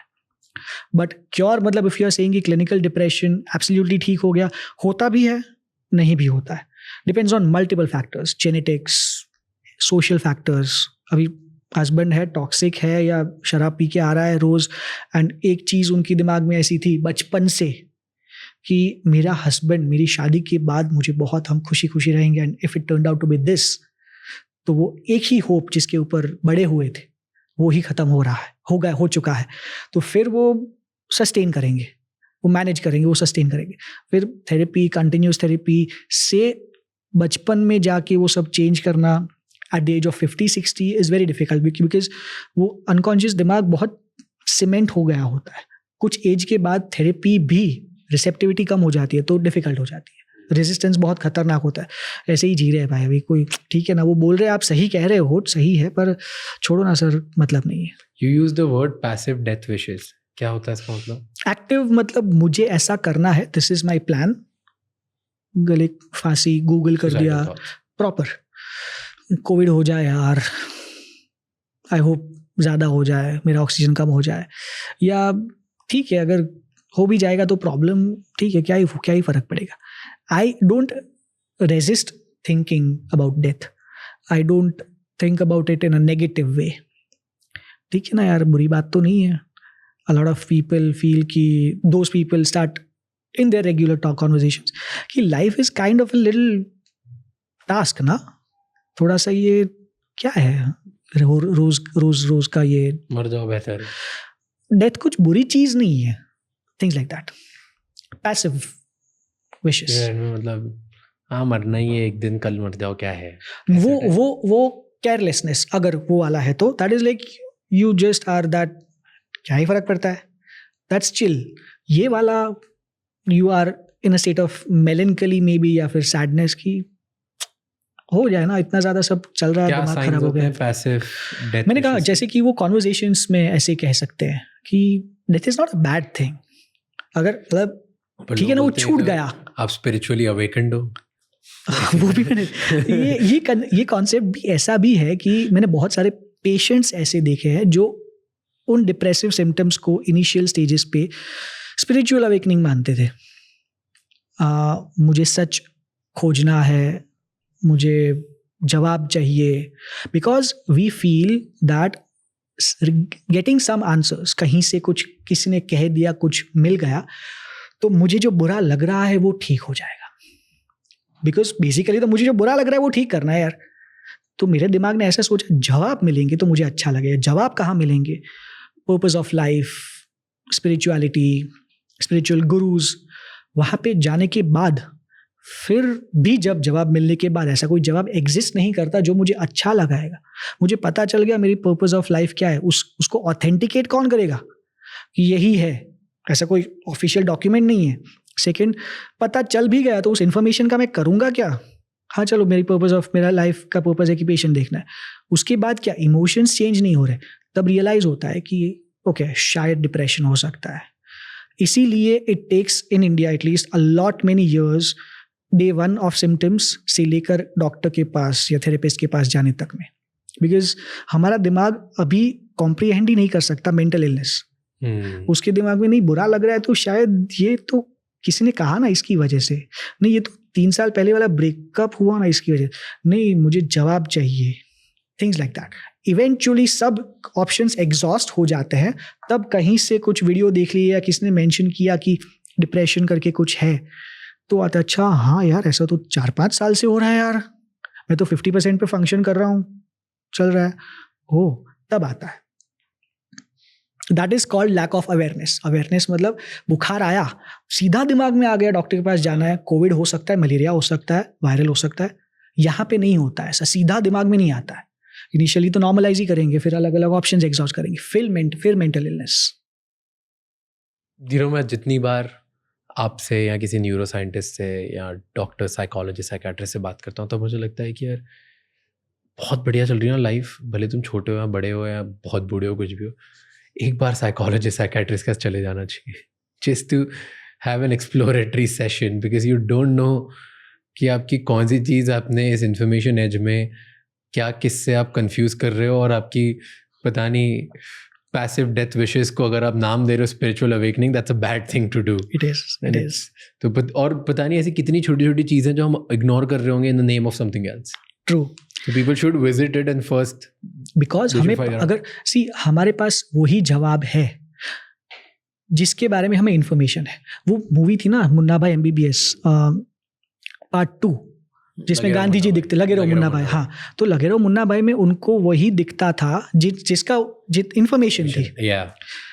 वाइफ का नाम पूछा, इंफॉर्मेशन ही नहीं है तो वो दिखेगा ही नहीं। सो मुझे पता ही नहीं है कि क्या हो सकता है, तब तक I will keep attributing it to some other things. या तो मैं ऐसा कर रहा हूँ, ये भी आ जाता है। मलेरिया का जब अवेयरनेस नहीं था तब तक लोग कुछ और समझते थे, कैसे ट्रीटमेंट देते थे। जब मिर्गी, एपिलेप्सी का अवेयरनेस नहीं था तब भी कुछ और करते थे। अवेयरनेस है ही नहीं तो Well, I hope podcasts like these actually create awareness. Thank you so much ये एपिसोड एंड तक देखने के लिए। अब आपको 3 चीज़ें करनी है। सबसे पहले इस चैनल को सब्सक्राइब कर लो, क्योंकि जितना आप सब्सक्राइब करोगे उतने ही बेहतर और वैल्यूएबल गेस्ट हम ला पाएंगे आपके लिए। नंबर 2, मुझे कमेंट्स में बताओ इस एपिसोड में आपको क्या अच्छा लगा और क्या गंदा लगा, ताकि हम वो मिस्टेक्स रिपीट ना कर पाए। एंड कौन से ऐसे गेस्ट हैं जो आप देखना चाहते हो वापस हमारे पॉडकास्ट पे, ताकि हम उन्हें लेके आएँ और आपको ज़्यादा ज़्यादा वैल्यू दे पाएँ। एंड नंबर 3, ये एपिसोड किसी एक इंसान के साथ ज़रूर शेयर करना, क्योंकि one conversation can change someone's life. I'll see you next time. Until then, keep figuring out.